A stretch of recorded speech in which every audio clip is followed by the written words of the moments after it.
Ma'am, how are you? I'm great. How are you? You know, there's an old military saying that any day above ground is a good day, and I definitely subscribe to that. If only it were that easy. So you are an interesting guy. You have been through it. Let me start with thank you for your service to our country, which has been vast and diverse, according to what I read. Can we just start with a little bit about you? Where are you from originally? Yeah, sure. So, South Florida, my father was involved in the U.S.-backed operations in the Bay of Pigs, and so my father was a political prisoner. And as a result, my family came to this country in exile, and so I grew up the son of a Cuban immigrant. Worked was instilled with a strong work ethic. After attending college, University of Miami, I decided to join the United States Army. I guess from a very early age, I was always instilled with that sense of service and try to pay back for the opportunities that my family was given. So I enlisted in the United States Army. Had an opportunity to go in as an officer, but instead I guess maybe I'm old fashioned, but I think in order to lead, you first need to know how to follow. So I decided to enlist, and I was in the Army for a little bit. I spent some time in Asia, and then I was recruited into a special activities program, and the rest is pretty much history. I spent my early career as a counterintelligence special agent, primarily focusing on counterespionage and technology protection, and then later on into counterinsurgency, counter guerrilla operations, and supporting counter narcotics out of Latin America. After 9/11, of course, my whole world changed like pretty much everybody else's. And my focus was then on counterterrorism primarily. And so I spent a good portion of my career over in the Middle East and Afghanistan. And then in 2008, when I came back here, I was here in Washington, D.C. for a little while. I was asked to be part of a really small, nuanced group of people. At the time, it was called ATIP. It didn't mean anything to me. I was asked to set up a counterintelligence and security effort for them, and so I did. And it was very quickly. Then I realized that we were really dealing with now what everybody knows, which is UFOs. In Wait, so 2010. so who gave you the call, or if you're allowed to say, hey, I have a new mission for you in 2008? You know, I'll tell you, Miss Kelly, it was surreal looking back, almost almost out of a Hollywood movie. Two people had. I was working in a undisclosed location in Crystal City, and two people. I had one of my colleagues come up and says, "Hey, Lou, I've got two people here to see you," which isn't unusual. I mean, you do a lot of work in the government with other agencies. And a female and a male walked in, and they asked me a few questions. And they said, "Hey, look, we hear you have a background in this and that and this and that." And I said, "Yeah, yeah." And they said, "Hey, we'll be back to talk with you." Now, of course, immediately what goes through your mind is, "Uh-oh, what did I do now?" Right? What I do, you right, know, right. right? So people come in suits, and it's never very good. But in reality, they came back the week later, and they asked me a few more questions, and they said, "Hey, listen." We'll have one more meeting with you, but we have somebody who would like to meet with you. We think we may need someone with your skill sets. So I agreed to take the next meeting, and the last meeting occurred in another undisclosed location in the National Capital Region. And I met this gentleman who was literally a rocket scientist. I mean, he just exuded this high degree of intelligence. Wasn't particularly animated, very much just the facts, which is something I can appreciate. And he finally said, "Look, you come highly recommended. You've got the great skill sets that we're looking for. How do you?" And then he asked me just bluntly, "What do you think about UFOs?" And And I was that thought, the first time anybody had mentioned UFOs to you in these first secret time, meetings? yes, ma'am, So you very have a light first bulb time. moment there, like, oh my gosh, now I Well, know what they're actually, talking to me about. I don't know if he was kidding. I don't know if he was trying to do some sort of mental assessment to see if maybe I was prone to, flights of fancy. So Oh. I told him the truth. I said, "Sir, I don't think about UFOs." And he said, "Well, what do you mean you don't believe in them?" I said, "No, sir. It's not that I believe in them or I don't believe in them. I just simply never had the luxury to really think about them. I'm not particularly a science fiction fan. I've never had really much time to get involved in the topic. So I really don't have an opinion either way." And he said to me, "Well, that's great. I'm glad you're objective, but don't let your personal bias, interfere with the ability to collect data. And it was at that point that I realized that this program was pretty special little program. And through time, weeks, I realized that what these folks were doing was really looking at UFOs, and that was a bit of an eye opener for me for sure. I'll bet. And so did he? How did he explain the mission? So, well, actually, it was a culmination of him explaining the mission. He had a mission briefing, which seemed something out of really, like I said, a Hollywood movie. I couldn't believe my eyes. But then when I saw the funding line and who was involved, I realized this is very legitimate. And I knew some people that were already involved with the effort tangentially. And these were very serious people. These were some of the best in the field. And so I obviously at that point I recognized that this was real. This wasn't a joke. This wasn't some sort of rogue operation. It was a fully sanctioned effort, and it was reporting directly to DIA some very interesting findings. And a lot of the people that worked in the effort were some of the finest astrophysicists and if you will, nuclear physicists and for everybody from the scientific community had this incredible track record. And I'm the new kid coming in. And I was really, quite frankly, blown away by the level of expertise and dedication that had managed to be in this effort. Now, is this the Harry Reid program? It is indeed, ma'am. Yes. So Okay, Senator Harry Reid, along with this was a. I think what's important to note here is that this was a bipartisan effort.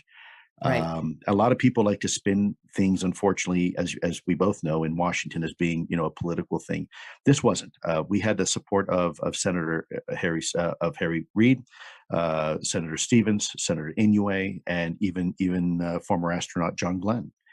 And Hmm. they were convinced that this was a topic. They had, I guess, received enough threat reporting that there were these incursions over controlled U.S. airspace and over sensitive military installations. Well, it's interesting because you mentioned Stevens and you're talking Alaska, you're talking Hawaii, you're talking Nevada. These are states you hear mentioned in the same breath as UFO sightings for whatever reason. So it's probably not too surprising that they would have said, "Yeah, let's do it." And they managed to find $22 million that wasn't taxpayer funded, so it wasn't from the taxpayer somehow. You know what? Well, and interestingly enough, Stevens had his own sighting. Back when he was a pilot. So a lot of these gentlemen were all veterans. These aren't. These are very, I think, rational-minded individuals. Senator Inouye literally gave his arm for this country, and they all looked at this and said, "Yeah, this is important." And Hmm. again, I'm certainly not going to speak on behalf of any of these senators, but they were all convinced that this was a topic at least worth exploring. And So go ahead. you're mentioning like the aerophysicist and all this. So what did you think your role was? Because you had a different kind of background. Mine was very simple. Mine was to establish the counterintelligence and security portfolio because of the sensitivities of the program, the fact that they were trying to up the, if you will, or increase the level of security for this effort. Its profile meant that there was a very specific concern for adversarial penetrations, Russia, China, if you will, trying to collect on what we were doing, and that was a Wait a minute. very So let me just significant ask you: concern. do you mean trying to prevent Russia and China from seeing what your group was doing, or you were the man responsible for figuring out whether these crafts were from Russia or China? No, no. My job was to stop the Russian intelligence services from finding out what we knew, what we were doing. Mm. So it was a Mm. defensive counterintelligence effort, looking at our operational security and looking at our personnel security and looking at our cybersecurity portfolio. Pretty much any way that the enemy can, if you will, sneak into your house. My job was to come up with programs to make that much more difficult. Hmm. That's challenging, especially when it comes to the Chinese, but the Russians too. They're very good at getting into our business and spying on us in ways that we don't expect and we haven't anticipated. Very sophisticated, and it wasn't for about 2 years, from 2008 to 2010. That was my responsibility, and it wasn't until 2010 that I was asked to actually take over the effort. To head up the Advanced Aerospace Threat Identification Program, or you just call it ATIP. Correct. Yes. Okay, so now you become in charge of this is the UFO unit, right? This is the unit that's trying to figure out what you can UFO. That term connotes aliens, but it shouldn't. it's an unidentified flying object. We don't, the whole point is it's unidentified. We don't know if it's an alien thing. We don't know if it's a Russian thing. We don't know if it's a US military tech thing. But the point is to figure out what might it be. And this is a very unusual effort because it's sort of on the books. It's it's a bipartisan sponsored thing. And you have the official imprimatur of the US government saying, go get them, Lou. Tell us what these things are. This is an honest look trying to figure out what these things are. Yes, ma'am. In fact, we were very non-emotional about it. We all went to work every day the same. I think what's important here is that when I was running the program, the same level of rigor and the same methodologies we apply to hunting terrorists and spies were the same thing that we were doing to hunt UFOs. It wasn't really a matter of these are UFOs. Look, we've got an intelligence problem here. There's something that's flying around in our controlled U.S. airspace, and there's really not a whole lot we can do about it. We don't know what it is, and whatever these things are, frankly, can outperform anything in our current inventory. So from that perspective, it is certainly a national security issue. Now, we chose to use the term UAP, vice UFO, and I know some people find that a little bit, if you will, disingenuous, but it's really It's a not. buzzkill. It's a buzzkill. I know. Well, but there was two reasons for that, and the first is that there is a lot of stigma, as you know, as a reporter, as frankly one of the best reporters out there, and a journalist, that there are certain topics that are lightning rods, and UFOs in particular, it's got a lot of stigma and taboo associated with it. The first thing we think about are tinfoil hats, et cetera, and it tends to be a fringe topic. So that's one of the problems. But two, we're not even sure if the term UFO is even accurate anymore. It is unidentified, but the term flying is something that is very specific to flight. And there are four fundamental forces, which is thrust, lift, drag, and weight. And when you understand those forces, you can develop wings and control surface, and you fly. These things that we're seeing, Ms. Kelly, don't seem to have any of that. They don't have any of the associated technology that we have to employ in order to fly. We have wings and we have jet engines and whatnot, rudders, ailerons, elevators. These things don't have any of those. They don't have any wings. They don't even have any obvious signs of propulsion. They don't even have cockpits that we can see. There's no rivets in the skin. So to say that they're flying may not even be accurate. Yes, they are in our atmosphere, but we don't know if they are employing the same type of technology that we associate with flying. They may be using something completely different, something radically different than what we normally associate as technology used to fly.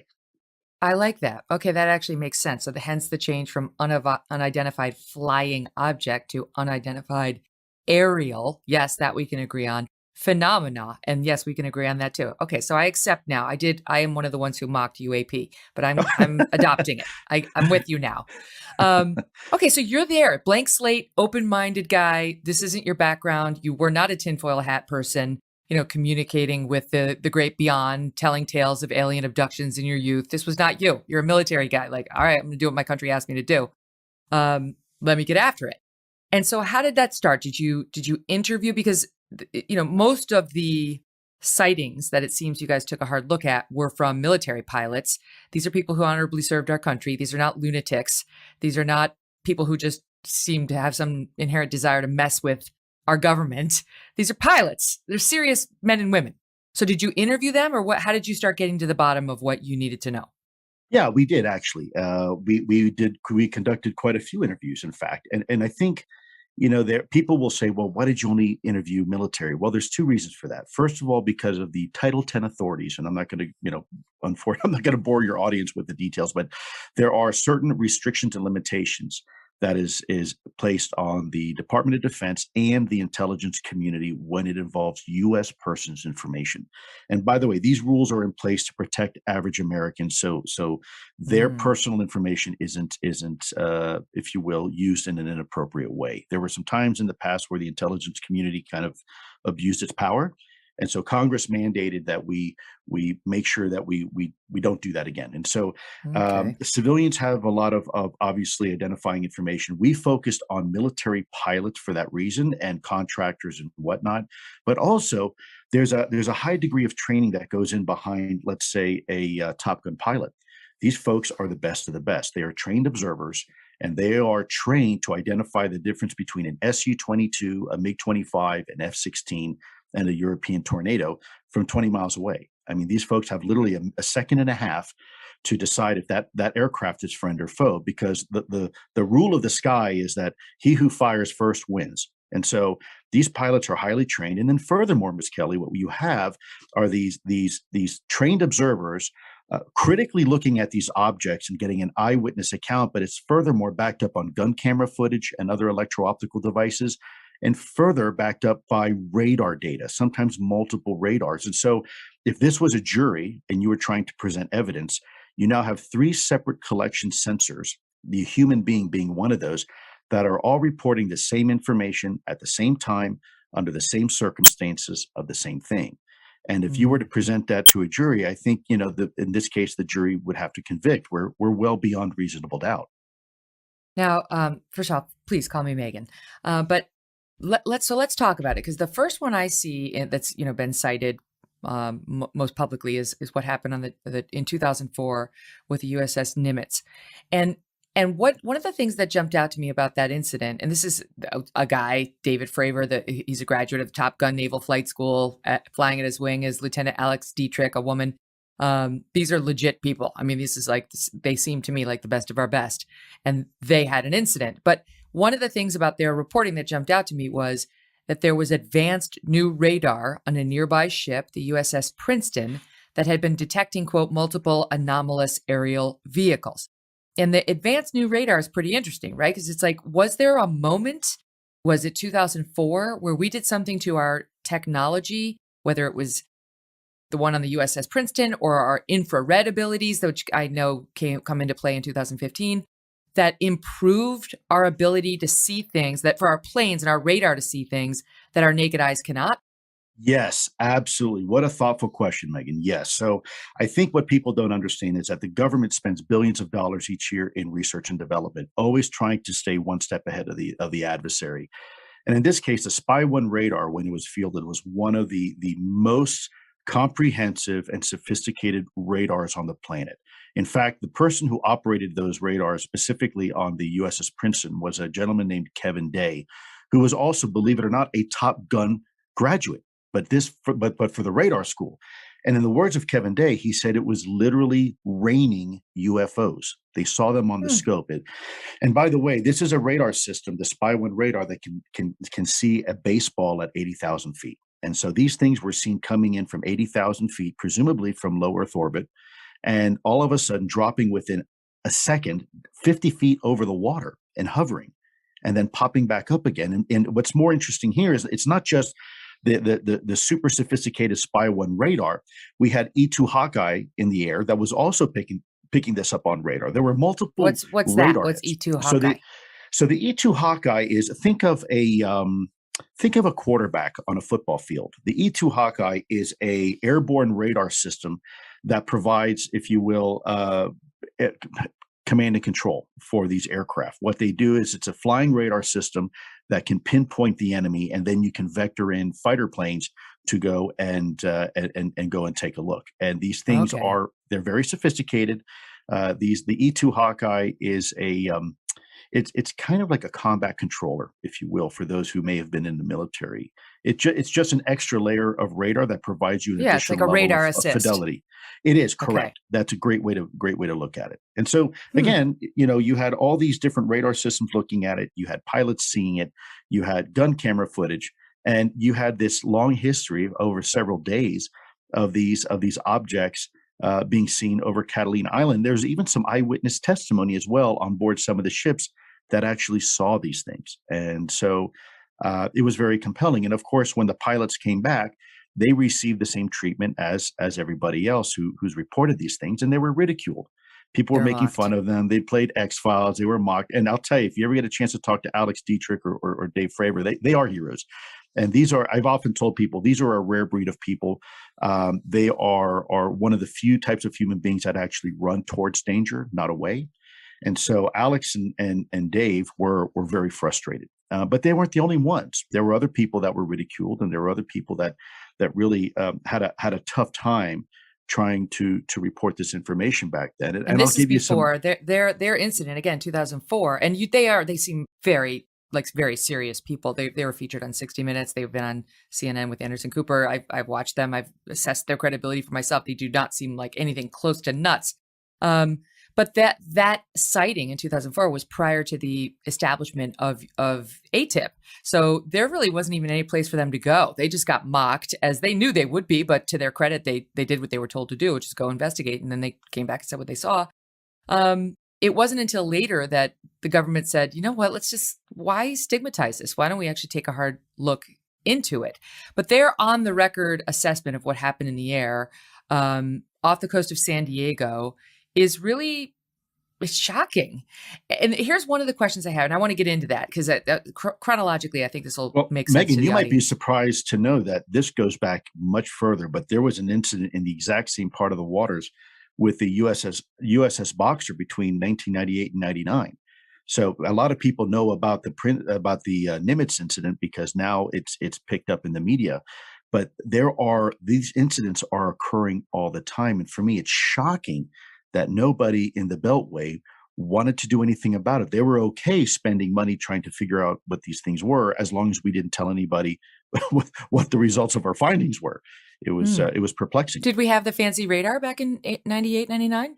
We had fancy radars. We did not have the Spy 1 radar, but we did have other capabilities, and enough so where we had the advantage over our adversaries. So it was enough that even in 98, 99, I mean, we could certainly see these things coming out of the water into the water.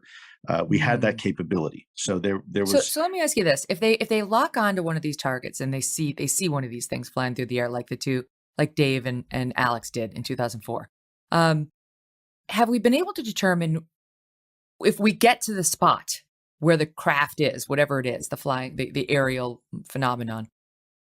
Is something there physically? Do we know if something is touchable, palpable material, or whether it's just imagery? Oh, no, it's definitely a real object for sure. That's not even in question anymore. These aren't tricks of the camera. They're not artifacts or lens flare. These are real objects that can be seen and objects that can be measured and objects that can ostensibly be touched. Yes, they have mass, which is very perplexing because what we're seeing, the maneuvers that they can do, the instantaneous acceleration, the hypersonic velocities, for anything that has mass, now you start getting into a physics problem. Let me put that into context, if I may, just very briefly. We do have objects that can, for example, go very fast, hypersonic velocity. And to put that into context, the SR-71 Blackbird can do about 3,200 miles an hour. But if it wants to take a right-hand turn, it takes about half the state of Ohio to do that. And what we are seeing are objects that are not doing 3,200 miles an hour, but possibly 8,000, 9,000, 13,000 miles an hour in our atmosphere and somehow able to execute not only right-hand turns, but 180-degree turns instantaneously. So the G-forces that would be experienced on something like that are truly, no pun intended, astronomical. We're talking about G-forces that would be well beyond the healthy limitations of anything biological to withstand, and even from a material science perspective, would absolutely just obliterate, if you will, any type of known aircraft that we have in order to perform maneuvers like that. So these guys said, David Fravor came back and said, we flew out to investigate after the USS Princeton had been detecting multiple anomalous aerial vehicles. They said that they'd been descending 80,000 feet in less than 1 second, which, think about it. Our 747s that we fly on, from A to B, they go up 30,000 feet.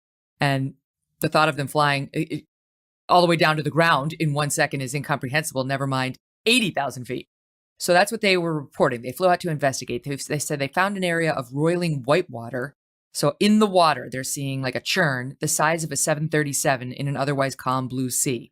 They said they saw an object that was a tic-tac shaped object about 40 feet long and oval, jumping around erratically, staying over the wave disturbance, but not moving in any specific direction.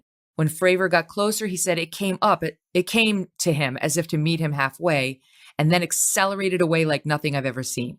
He said it was jumping around like a ping pong ball, had no markings, had no wings, had no exhaust plumes.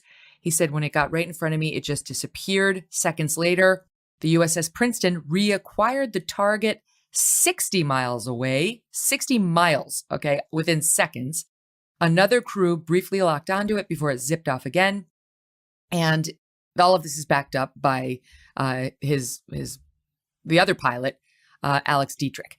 So is that it? Like, is that the first time somebody has gotten that specific on seeing a craft that looked like this and behave like this? No, it's this is what I think is so intriguing. I think most people would be surprised that we have government documentation, not civilian eyewitnesses, but military eyewitnesses, where these reports go back to the 1950s. But rather than being described as a flying white tic tac, they're described as a white flying butane tank or a white flying throat lozenge. And so Mm. obviously we're describing these things based upon our current genre to compare things to, like TikTok mints and whatnot. But what I think what's so perplexing here is that we continue to see these things over and over and over again, and they're reported through official government channels to the point where there were actually at some point these mini task forces, these mini investigative bodies that were created specifically to try to figure these things out, because they are over many cases controlled U.S. airspace or sensitive military installations, particularly nuclear facilities, which of course is very, very concerning for us. Hmm. It's so these guys got mocked and they talk openly about how they went back and everybody's like, oh, sure. And they were playing Men in Black for and that's sort of the thing to do, show that you're not a tinfoil hat. You're one of the cool kids. You dismiss this as nonsense, as opposed to just being open-minded. How the hell do we know? We're so smart. We've got it all figured out. Sure, we know bullshit. We don't know anything. So we gotta keep an open mind and let the experts like you at least take us down the road of discovery. It's amazing to me when people, they're so smug. They think they know everything. They know nothing. They haven't worked with aerospace engineers. They haven't talked to rocket scientists. They haven't gone and interviewed these fighter pilots like you have. So nothing is done or said officially about this incident with the Nimitz for 5 years until you come across the story and you investigate. And I'm sure one of the first things you want to see is data, like backup. What proof is there as opposed to just eyewitness accounts? And did you find any? We did, ma'am. And let me, if I can, just correct the record. We had some outstanding men and women in ATIP that were responsible also for collecting this information, helping us assess it and analyze it, triage it, catalog it, and finally have some sort of conclusive product that allowed us to really determine if this is something that is foreign adversarial or this really some sort of beyond next generation technology. You said something very, I think, very interesting and very important. And you said that a lot of people will tend to laugh at this and they find it kind of silly. There's something as a human being we all have, which is this cognitive dissonance. And as human beings, it almost seems to be part of the human condition that when we are presented with information that goes against our own personal preconceived narrative, the very first thing we do is reject it. And if you've ever talked to somebody about something serious, perhaps a cheating spouse or a really bad prognosis in medicine, the very first reaction is, I don't believe it, which is normal. That's a normal human reaction to have. And I think what's so important about this topic is as people begin to get more information, hopefully they rather than comport the facts around if you will, around their opinions, I think it's more important that we conform our opinions around the facts. And I think you're starting to see that. And I will tell you too, major kudos for you and a few of your other brave journalists, because I do know there's great risk in reporting this in the media. And I will tell you that I think you folks are approaching this perfectly fair, objective, just the facts. That is why we are seeing, I think, a lot of progress over the last 3 years, because there are very respectable journalists who know how to do real journalism, and they're reporting the facts and they're asking the right questions. So my hat's off to you. Oh, well, Thank you for thank you. doing what you're I doing. feel like we've done nothing. I mean, it's been guys like you who have taken the helm, and then it's helpful to have, the U.S. Senate, Marco Rubio and others saying, we want a real report now. This is like we've been toying around with this long enough. Let's take a hard look into this. And apparently we're about to get said report any day now here in June. But it's hard to totally dismiss this, no matter how much of a skeptic you may be, when I've seen the video. It's like, this is an audio podcast, but you can just Google it and you will see video, not from the 2004 Nimitz encounter, but from There are two 2015 videos of encounters where other pilots, and the New York Times did extensive reporting on this based on video that was leaked to them, but now we've all seen it, where you can hear the reaction of the pilots, of our fighter pilots saying, "Oh, look at it! It's rotating! Look at that thing!" Hold on, I'll play one and then the other. Listen. Sure. There's a whole fleet of them. Look on the ASA. My gosh. They're all going against the wind. The wind's 120 knots from the west. Look at that thing, dude. That's not our LNS though, is it? It's not. That is an LNS, dude. Well, if there's like, look at that thing. It's rotating. So that was number one. And what is that? What is the significance of saying they're all going against the wind? The wind is 120. Sure. So first of all, it's not west? a balloon, because balloons, first of all, it's not a balloon, Megyn, because balloons don't go against the wind. Balloons are buoyant devices and they follow the prevailing wind. Two is the altitude, but three, you have the orientation of the craft doing something that craft shouldn't be able to do that have wings. And then fourth, there's a whole bunch of these things that they're seeing. So I think what's important here, whenever we look at a video, it's very easy to just jump in and be dismissive and say, "Yeah, I don't see anything there." But what's important to know here is that there's a whole if you will, amount of there's a whole context that occurs before the video and that occurs after the video that people don't realize. And what you're hearing are the pilots saying, "Look, there's a whole bunch of these up here. This isn't just some stray weather balloon that was released and kind of wayward now in the sky. These things are coordinated. They're being choreographed. There's some sort of intelligent control that is behind the choreography of these things in the sky, and they are behaving in a way that is atypical of a normal aircraft or a balloon or a drone or a cruise missile or any technology you want to insert there. It's something that is truly baffling, and that's not the only one. There are many other videos, many other pictures and photos that exist, but there's also reports and data from radar. And this is also not just a U.S. phenomenon. This is what concerns me as a counterintelligence guy, that we have Russia and China that are also having these same issues. Look, China just came out and announced they have their own UAP task force, and they're using artificial intelligence. Russia, during Glasnost in the fall of the Berlin Wall, for about 5 years, there was this little bit of a romantic period between the U.S. and Russia where they were sharing all their UFO information with us. And you know what? They had the same problem we did. So this is a global issue, and they were seeing some of the trends and patterns we were. And there are some reports out there from very senior Russian generals that were completely forthcoming with the American government, saying, "Yeah, these are okay." real." But could that be an attempt to throw us off, right? Like, "Oh yeah, we saw them too," but meanwhile, it's them. Because this is one of the theories that China or Russia they're way ahead of us, and they've somehow developed this crazy hypersonic weaponry, which you're going to explain to me what that means. That this is the term I read. That's way more advanced than anything we could do, and so they're just going to go along with, "Oh yeah, it's so weird. We had it too," but meanwhile, it's them. Yeah, no, so that's a great argument, Megyn, and this is one that we've had to address before. And let me, if I can, for just briefly here, walk through the logic trail on this. So for many years, there were really three options to this argument, this issue. And the first one was it's some sort of secret U.S. technology, and we're just not coordinating amongst ourselves. The next argument was, well, this is some sort of foreign technology, some sort of adversarial technology that has leapfrogged ahead of us. And then the third option is, well, we're dealing with something completely and entirely different. Well, our government, for the first time, and frankly, this has been going on now for 30 years, with discussions such as TR3B and whatnot. But for the first time, our government has come out for the record and said succinctly and officially, this is not our technology, period.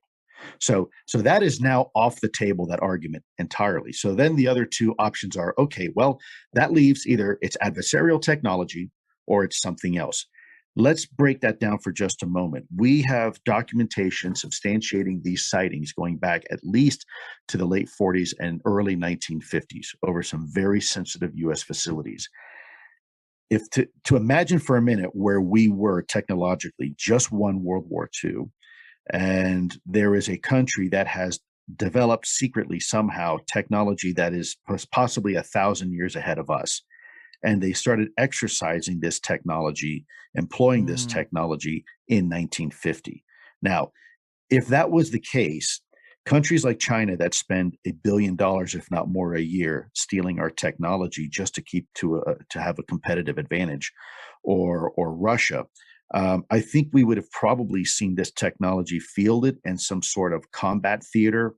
And I think it would have been very, very hard to keep this secret because countries That's like actually one of China, my questions. That's actually is sure. there evidence that the Chinese have data on our military training or something else that they shouldn't, that would be gleanable from observing those fighter pilots off the coast of Virginia or the East Coast or the Sure. Well, Russians?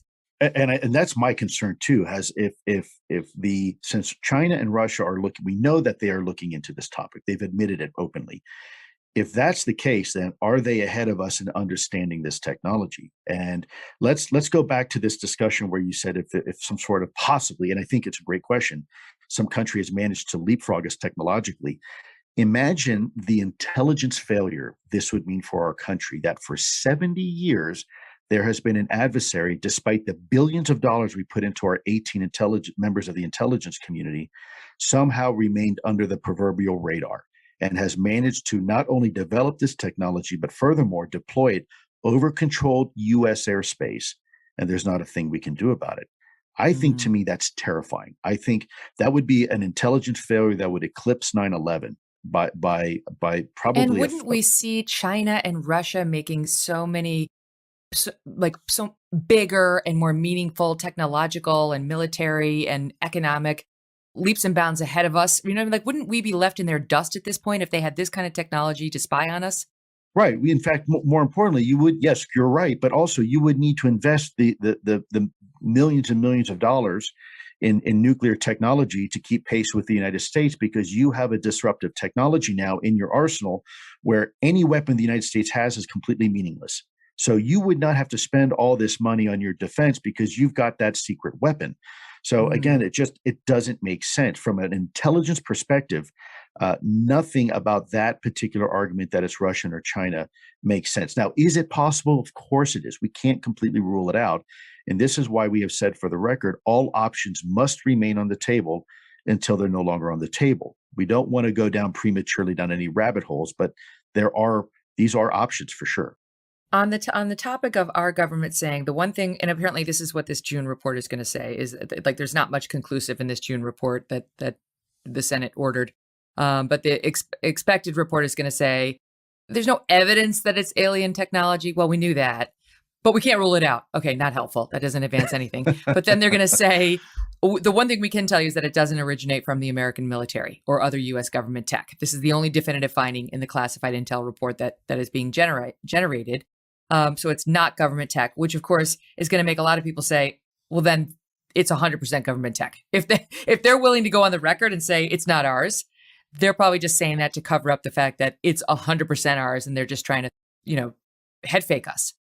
Well, I think that would be very dangerous and frankly illegal, because you don't lie to Congress. That's a big no-no. And you definitely don't lie to the Director of National Intelligence and the Secretary of Defense. If those type of efforts were going on and under the nose of these department heads, and they lied to their leadership, that's illegal. That's a rogue operation. And we do know that there are rules and regulations, Title 50 for the intelligence community, Title 10 for the Department of Defense, that makes it illegal to be running these type of operations without appropriate oversight. So if that's the case, then we've got bigger problems on our hands, because that means somewhere the chain of command has broken down, and there are people doing things unilaterally under the guise of U.S.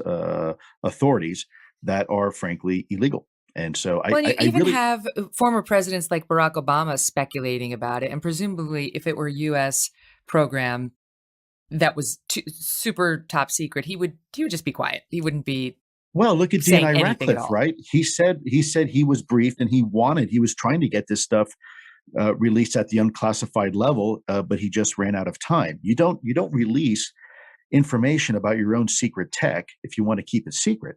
Again, that argument, it just doesn't make sense, because you have senior people in the government, to include former director of CIA John Brennan, and even Woolsey now, former DNI Ratcliffe, all coming out saying, yes, we know these things are there. If they were our secret technology, I don't think you would have people being so forthcoming about this. That's not how you keep something secret, right? And you certainly Yeah. don't fly it over populated U.S. cities. What you do is you fly them out of Area 51 at these test ranges, so your secret technology stays secret. Up next, we're going to talk about the firsthand account from former Navy pilot Lieutenant Ryan Graves. His squadron began seeing these UAPs hovering over restricted airspace off of Virginia Beach. And he said they saw them every day for at least a couple of years. He is on the record with this, and we're going to get into that with Lou, ask him what he makes of it, and talk about why we need to be paying attention to this, why these sightings are the equivalent of you waking up in the morning in a locked house, finding somebody else's muddy boot prints all over your living room floor. That's 60 seconds away. There was another guy who's gone on record, Graves, I think is his last name. Ryan, yes, ma'am. Great human being. And he had an interesting contribution to all of this, I thought. So this guy, he said, look, he was part of a second incident in 2015. And actually, we have some audio tape of that. Let's play that first. Oh, got it! Woohoo! Roger. There's troubleshooting. Can you box moving target? Here, too. Oh my gosh, dude. Wow, look at that, man. Look at that. Okay, so Graves is somebody who says he's a now former Navy pilot, Lieutenant Ryan Graves. His squad began to see these UAPs hovering over restricted airspace southeast of Virginia Beach in 2014 when they updated their jet's radar, making it possible to zero in with infrared cameras. Once again, he said pilots training off the Atlantic coast, off the Atlantic on the East Coast, see things like this, quote, all the time. He says, quote, every day for at least a couple of years we saw this. And he says, look, it could be Russians, could be the Chinese, but in talking about what happened out there and in that tape, just so people know what they were saying was, whoa, got him. You can see the infrared locking in on this thing. It's a fast moving target. Oh my gosh, dude. Wow. Look at that thing. You can hear their wonder at what the hell this is, even though these are trained pilots who, as you point out, can spot, a MiG and so on from all this distance away. They know what it is. They said that, the objects had no visible engine or infrared exhaust plumes, but could reach 30,000 feet and hypersonic speeds. He said, with the speeds we observed, 12 hours in the air is 11 hours longer than we would expect, given the energy required to keep an aircraft in the air. Like they were going so fast, they should have been out of, if it were something we understood, they should have been fallen out of the sky in an hour. But they stayed up there for 12 hours straight. He said, the objects showed up at 30,000 feet, at 20,000 feet, even sea level. They could accelerate, they could slow down, they could hit hypersonic speeds. One pilot set his plane to merge with one of the things, flying 1,000 feet below it. He said he should have been able to see it with his helmet cam, but he couldn't, even though his radar was telling him it was there. A few days later, a training missile on his jet locked onto the object. His infrared cam picked it up as well, but he said, I couldn't see it visually.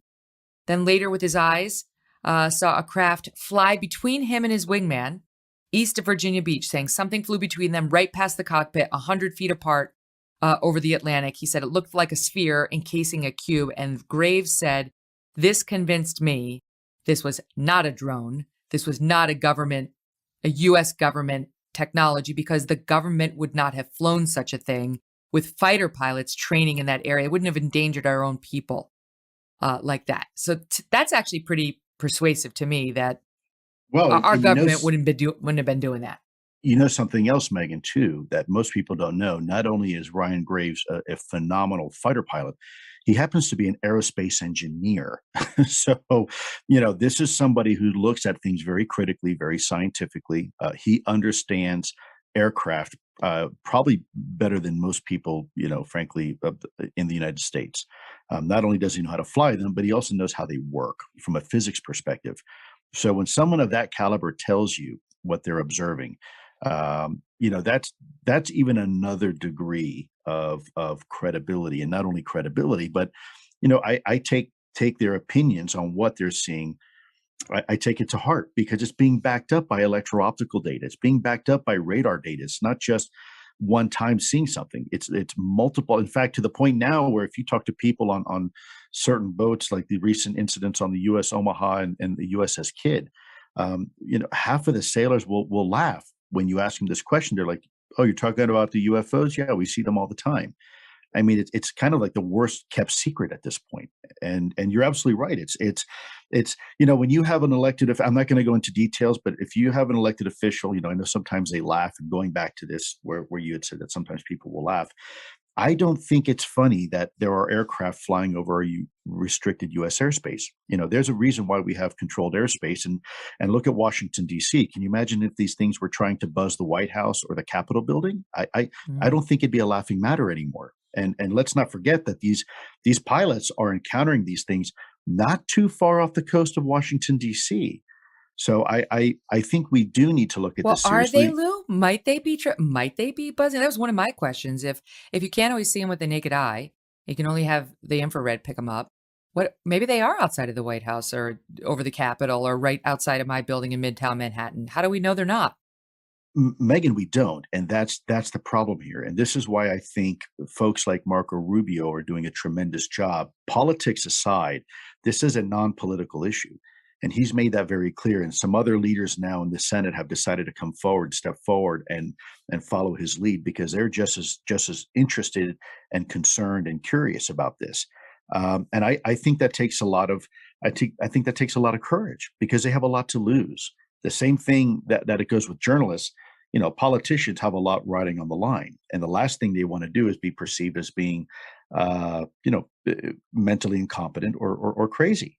And Yeah. so But you wait, have a lot. but wouldn't we have actively by this point tried to figure out whether these crafts, whatever they are, were near the White House or the Capitol building or the Pentagon? Like, wouldn't we have unleashed this infrared technology in those areas to know? I have to be very careful to speak on behalf of the government. I'm no longer working for the U.S. government in a civilian capacity as a government civilian.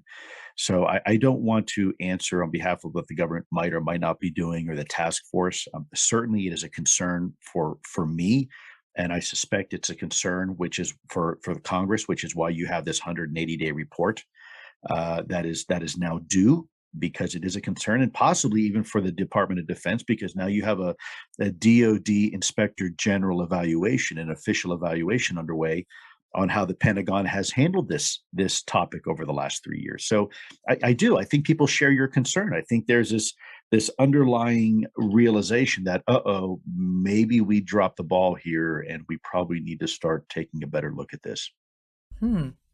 I mean, because that's what's really interesting, right? If they're everywhere, if they're not just bothering our military or over the seas on the Atlantic coast or the Pacific coast, because, the 2004 incident was off of San Diego, if they're all across the United States and if they're observing and on a ubiquitous way, then it's highly alarming. And then it's like, wait, what on earth how large is it? How vast is it? Look, what exactly do they know? And who are they, right? Because it's like, Right. from your observations, these are not manned crafts, right? Like there's no evidence that we perceive that somebody's flying these things. Well, we don't have evidence that a human is because the forces inside and the technology seems to be beyond our grasp, and therein lies another perplexing question. Again, Megan, you say something that I think is very interesting in your audience. I suspect there may be a few in your audience saying, "Well, we don't have enough data to know if this is a threat or not." And you know what? That's a valid point. But if I may share a quick analogy with you. Megan, I know you said you live in Manhattan, and I'm not going to ask you where, but may I ask you the question: Do you lock your front door at night before you retire for the evening and go to bed? Yes. Okay, and I think most people do. I know I do, and most people I think will probably do that as just out of due diligence and caution. And some might even go a little bit further: lock your windows, make sure they're secure at night, and even turn on your alarm. Let's say one morning you wake up to have a nice hot cup of coffee or tea downstairs. And as you walk downstairs, there are muddy boot prints in your living room carpet that weren't there the night before. And despite and by the way, nothing's been taken, no one's been hurt, nothing's out of place. But despite you locking the doors and the windows and turning on the alarm the night before, there are now muddy boot prints in your living room. So my question to you is that a threat? And I think most people would respond by saying, well, it could be if it wanted to be, so I better figure out how those boot prints, how those boot prints got into my living room. This is the same thing when it comes to US controlled airspace. We have a responsibility in our national security apparatus to protect and defend our national borders. That is part of our charter. And when you have something that can fly, if you will, inside your home, or in this case, the United States or controlled U.S. airspace, we don't know what it is. We don't know how it got there. We have no idea how it operates. And yet there it is. I think most people would agree at that point, it's a national security issue. Threat? Well, maybe not. Is it displaying any type of overt hostilities? I don't know. But from a national security perspective, for us to determine if something is a threat, there's really two parts of a calculus. It's very simple. It's capabilities versus intent. Well, we have now seen some of these capabilities through the 5 observables, but we have no idea of its intent. So there's no way we can say definitively one way or the other that it's not a threat. So I think we are doing the right thing by looking into this topic. I mean, of course, I'm thinking of like the movie Independence Day, that there will be a day in which the crafts have enough information that they do whatever it is they're planning on doing. If there is some central planning, that's the worst case scenario, that this is some other planet, that some being from another planet operating crafts that, they mean to come interfere with we little earthlings at some point. Megyn, I mean, honestly, is that possible? Is that on the table? Sure. Well, I don't know in the way that Hollywood portrays it, but let me give you some real scenarios. First of all, talking about the Nimitz, when that Tic Tac was engaging Dave Fravor and all of a sudden disappeared over the horizon, within 5 seconds, when they reacquired the target 60 miles away, do you know where that target was, where the Tic Tac was? It was at the cap point. This is for Dave Fravor and his crew. This Tic Tac somehow anticipated where Dave Fravor and Alex Dietrich were supposed to be in their aircrafts for the next waypoint. And that, by the way, is so explain that to me. I don't know what a cap point is. So that this is where Dave and Alex were about to go? Yes, this is a prearranged location that is inside the aircraft's avionics. It's secure, it's encrypted. And in essence, this is when you're flying an aircraft, you have these pre-designated points that you're going to go to. And that's not broadcast. It's not like on a radio system where everybody knows where you're supposed to go. That's very sensitive information. That's how you prosecute a war. And yet somehow this thing anticipated 60 miles away within 5 seconds where Dave Fravor and Alex were going to be. In fact, the Nimitz popped back on the radio and said, "Sir, you're not going to believe this, but this thing is waiting for you at your cap point." So you're talking about some next level technology. Furthermore, we have absolute government reporting on these things interfering with our nuclear strike capabilities. Now, think about that for a moment. Imagine one of these things flying over a nuclear silo and disabling our ability to defend ourselves. And even more scary, in Russia, they had incidents where these things actually turned them on. So this is my frustration, because this information is already known to the U.S. government. Why have we waited this long to start looking into this topic? Taboo and stigma aside, I think certainly we need to look at this from a national security perspective. What can I just ask you some specifics on that cap point thing? So how long would it take a fighter jet like the one that Fravor and Alex were flying to get 60 miles? Well, at supersonic speeds, which is Mach 1, you're looking at roughly 760 some miles an hour at sea level. It takes you probably about 6 seconds to fly 1 mile when you're traveling at those speeds. This went not 1 mile, but it went 60 miles in the same time. So you're looking at speeds that are exceedingly faster than anything we have. And furthermore, you're looking at it without any type of signature. There's no sonic boom. There's no contrail. It's just here now, and now all of a sudden, boom! It reappears 60 miles away. How do we know it was the same craft that reappeared 60 miles away? Maybe it was, if they saw so many in 2015, they were saying there's so many. Maybe it was a twin.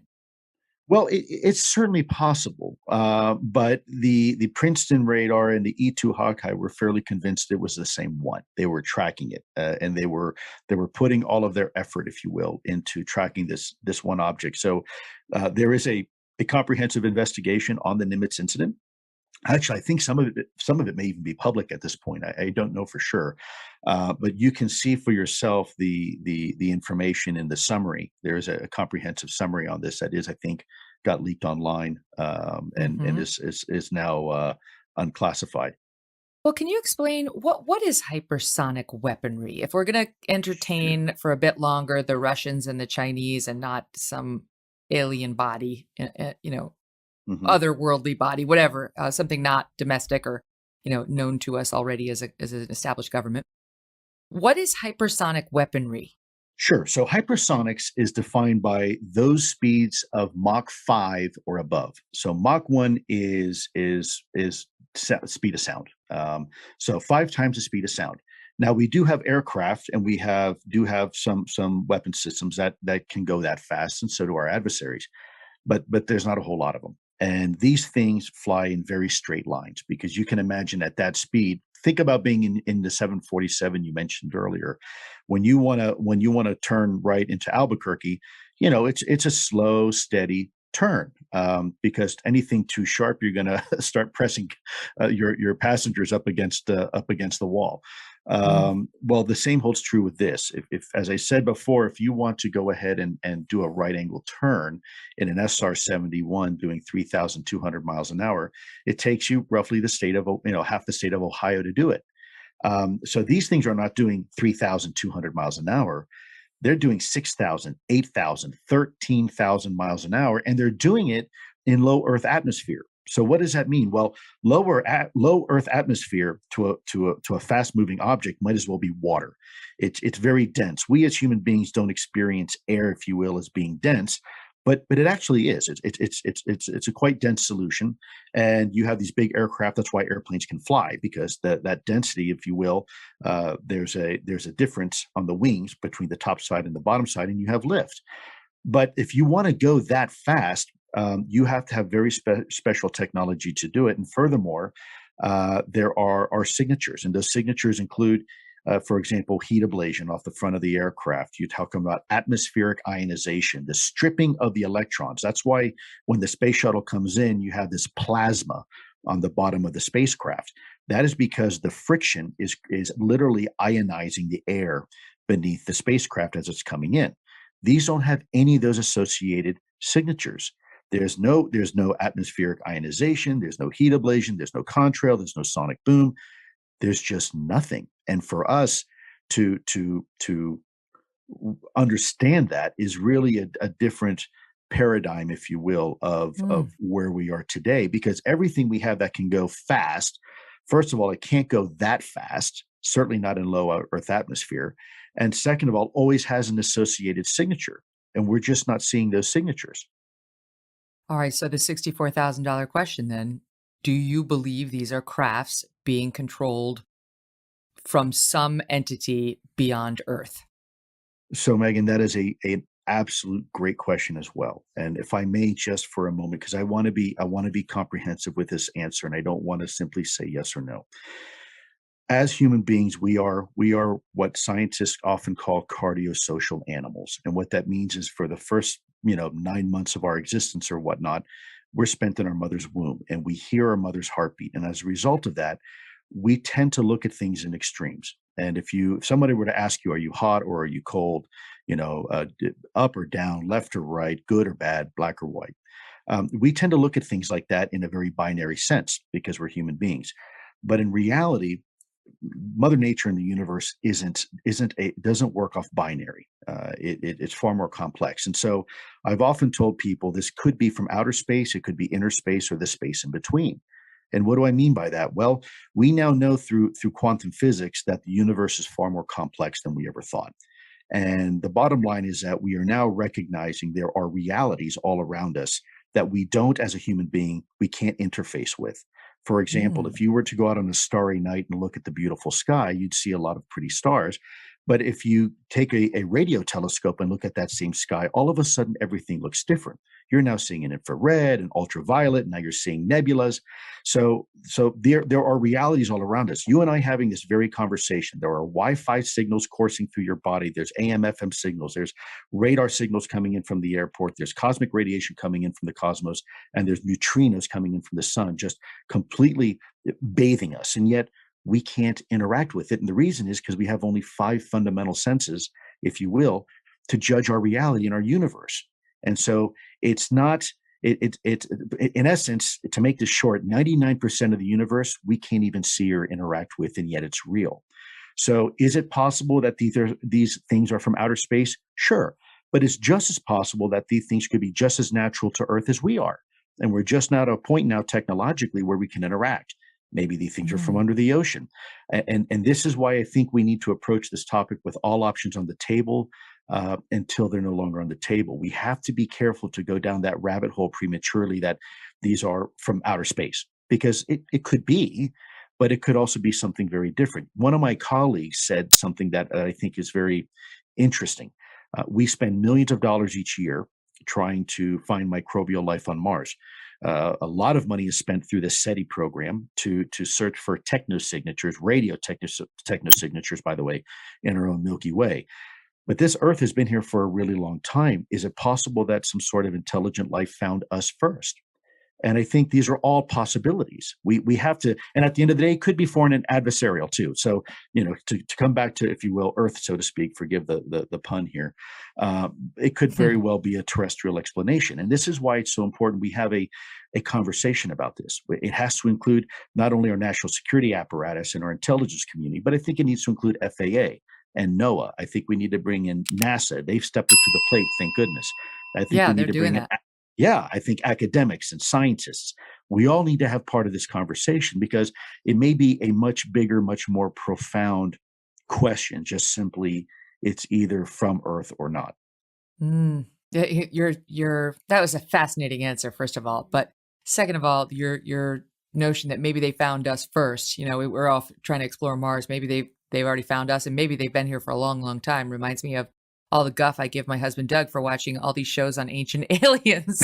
Because I mean, if it involves World War II and aliens, he will watch it. If I come out of the bathroom after washing my face at night and he's just surfing, guaranteed that's where he's going to land. And it's fun to mock, but he's like, now you take me seriously when he saw me doing all my research for this.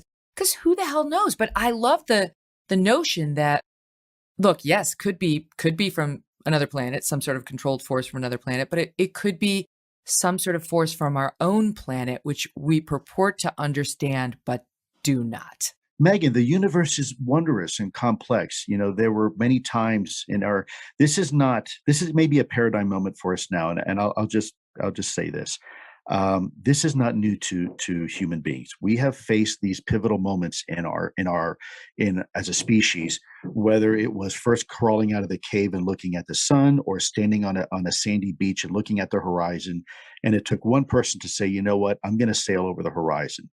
And everybody, of course, said, well, there's sea monsters out there. The world is flat. You're going to fall off.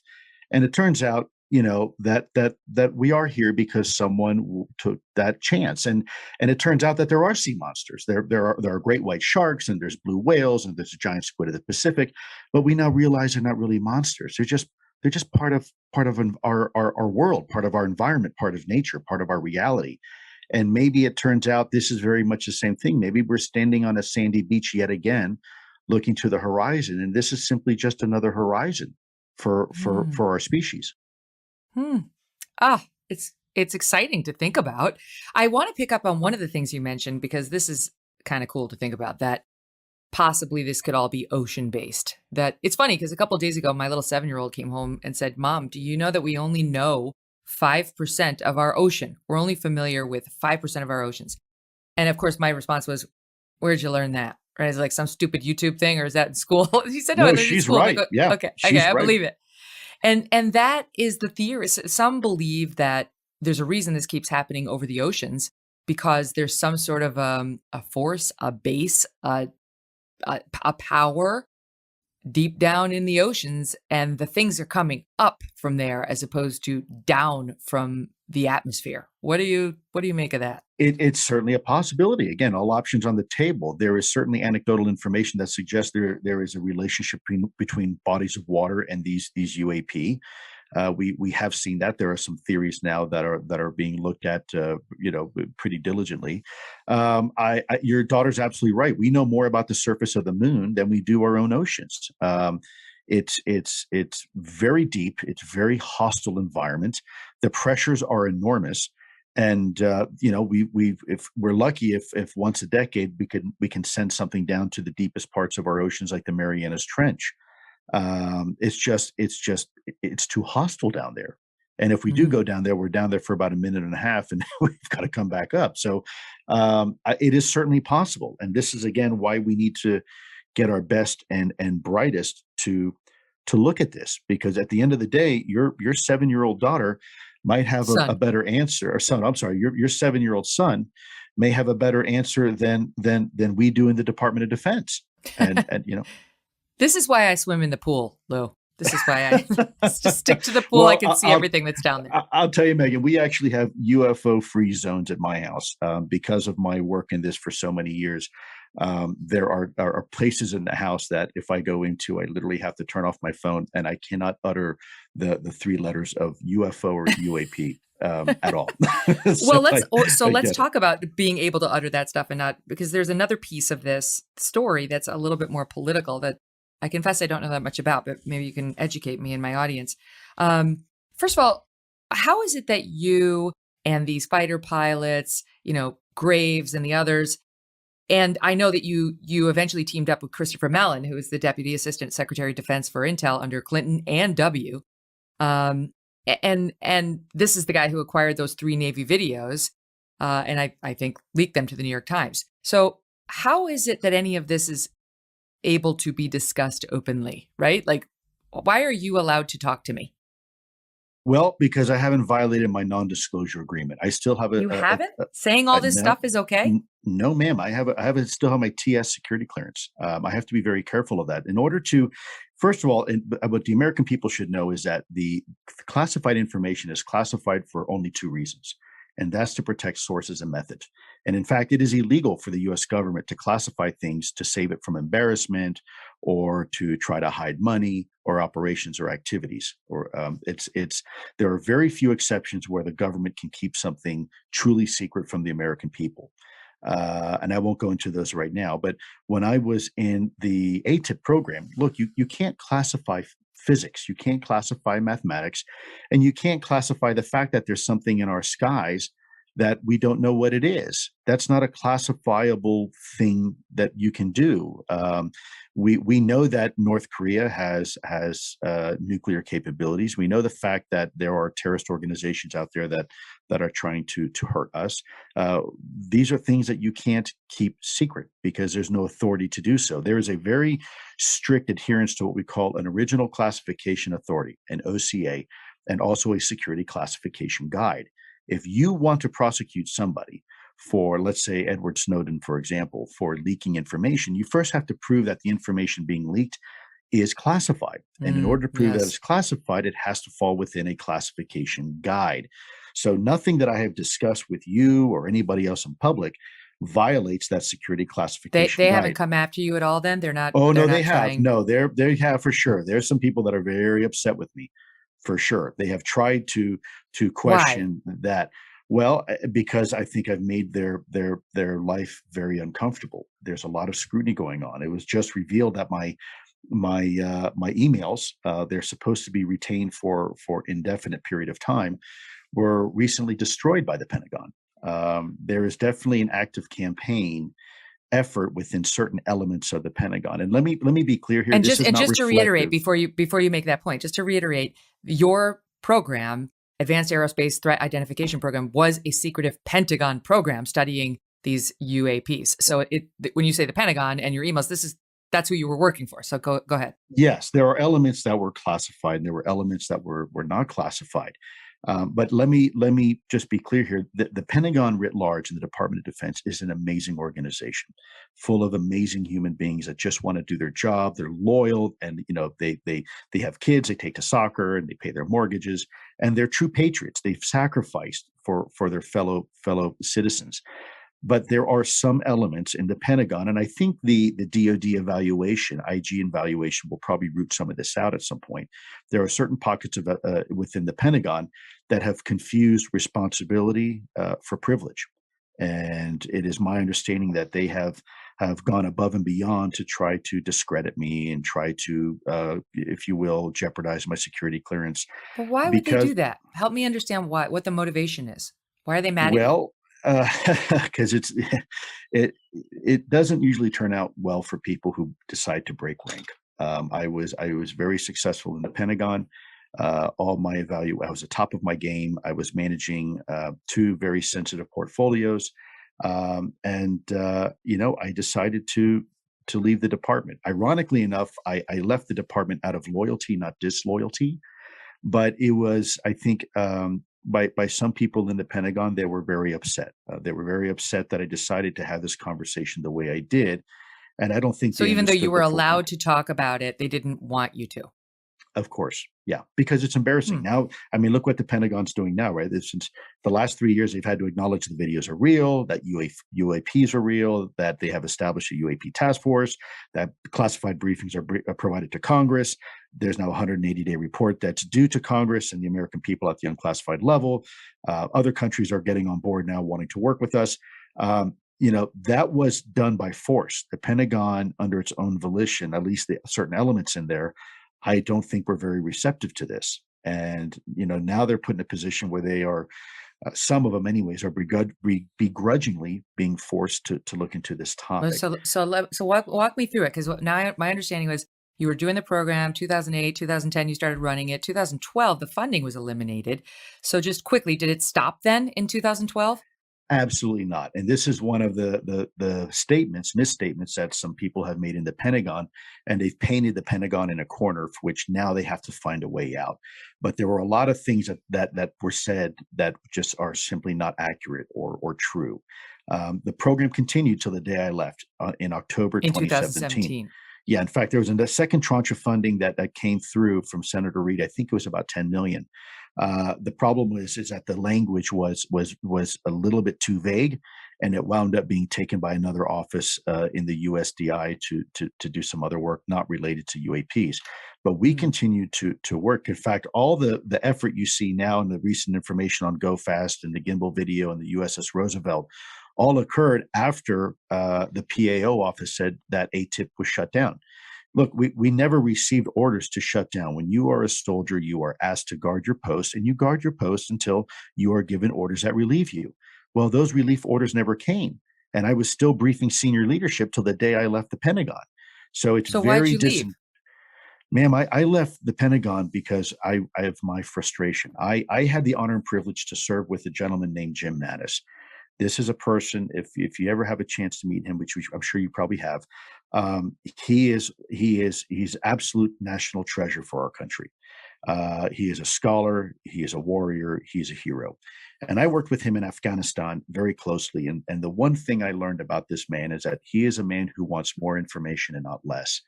And when I was at the Pentagon and he became the Secretary of Defense and I was in my position, he needed to be briefed. He needed to be briefed that real taxpayer money was being spent on this portfolio. We were having real findings, and furthermore, we were having people in the field. I would literally receive an email. I remember very clearly from one senior Navy official saying, "Lou, we need your help. We've got these things all over the ship. Can't keep people below deck forever. What do we do?" And so I kept briefing the seniors, but they did not want to brief General Mattis. And I suspect, hindsight being 2020, they were trying to protect him. This is a man who's got an incredible reputation, very serious. And I think they were worried about that if the media were to find out he was briefed on UFOs, it could hurt. It could hurt him. It could hurt the department and what we were trying to do. Also, it was a new administration. We didn't have all our senior leadership in place at the time. The problem is that this topic is not like a topic of fine wine, where the longer we keep a cork on it, the better it gets. This is a topic, in my opinion, that's like rotten, maybe vegetables in your refrigerator. And the longer it stays there, the more it's going to smell. And I thought it was a liability that the boss wasn't being informed. He needed to know. And so ultimately, I resigned because I knew they wouldn't be able to stop my resignation memo. So I addressed my resignation memo directly to him in hopes that he would finally be able to know the serious nature of this program and that Mm. something needed to be done. Was that the first, I don't know, dam to break in bringing this all out public? Because I didn't really know the story that well of Christopher Mellon hooking up with you and then Mellon taking these declassified videos and leaking them to the New York Times so that they would write an article that ultimately would help make it acceptable to talk about. I mean, if that Times article hadn't come out talking about these videos in 2015 and the Nimitz in '04, maybe we wouldn't have this report coming out. Maybe Marco Rubio wouldn't have paid attention. So it flowed in a way that was helpful for the public knowledge. But is that how it got started? You did a resignation memo. You connected with Mellon. He leaked the videos, and Bob's your uncle.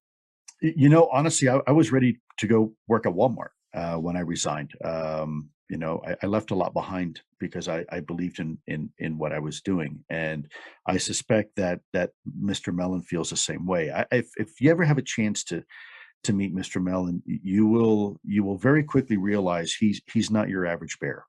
He's truly, by definition, a brilliant human being. He's very humble, and he's one of the greatest strategic minds I've ever had a chance to work with. And believe me, I've worked with quite a few. And so when I left, he said, "Hey, Lou, why don't we think about working together? If you are this committed to the cause, which I know you are, let's see if we can work together and go private and work together to try to bring awareness to this topic." And so that's when I joined a small, if you will, motley crew of individuals, and spent a couple of years with a little organization called To the Stars Academy. And I think we're able to move the ball forward incrementally. And then later on, Chris and I decided with a few others to go in a different direction, and we're still pushing this conversation. At the end of the day, Megyn, it's really not up to me to tell average Americans, my fellow Americans, my neighbors and my friends, what to think about this. My job is simply very simple: collect the information and then provide it to the jury, and let the jury make an informed decision. And again, at this point, I think, Yeah, and the Pentagon keeps trying to keep things out of evidence, and we want to see the evidence. But of course, when it comes to a court of law, you have to establish a basis for the evidence, that it's reliable and so on, a foundation. But that's what Correct. you'd put a pilot in for, to say, this is how it went down, and these are my witnesses, and this is my radar picture. So question to you, because it does seem like there's been some fallout. It seems like, I know that you had said, I think it was on Tucker, that the Pentagon was waging a smear campaign against you, and that you mentioned this to me, there's a Department of Defense IG investigation. That's where you investigate yourself. The Inspector General of your particular administrative agency investigates something that, you allegedly did wrong within DOD. So is that what is the IG investigating at DOD? Their laxity on this? And also, why do you believe there's a smear campaign against you? Like, I know you say that they're not happy you spoke up, but what are they doing to you? Sure. Okay. So the first question is, as far as the IG evaluation, there's several things going on in parallel right now. There's an IG evaluation that was, I think, self-initiated, probably at the behests of some people in the congressional committees.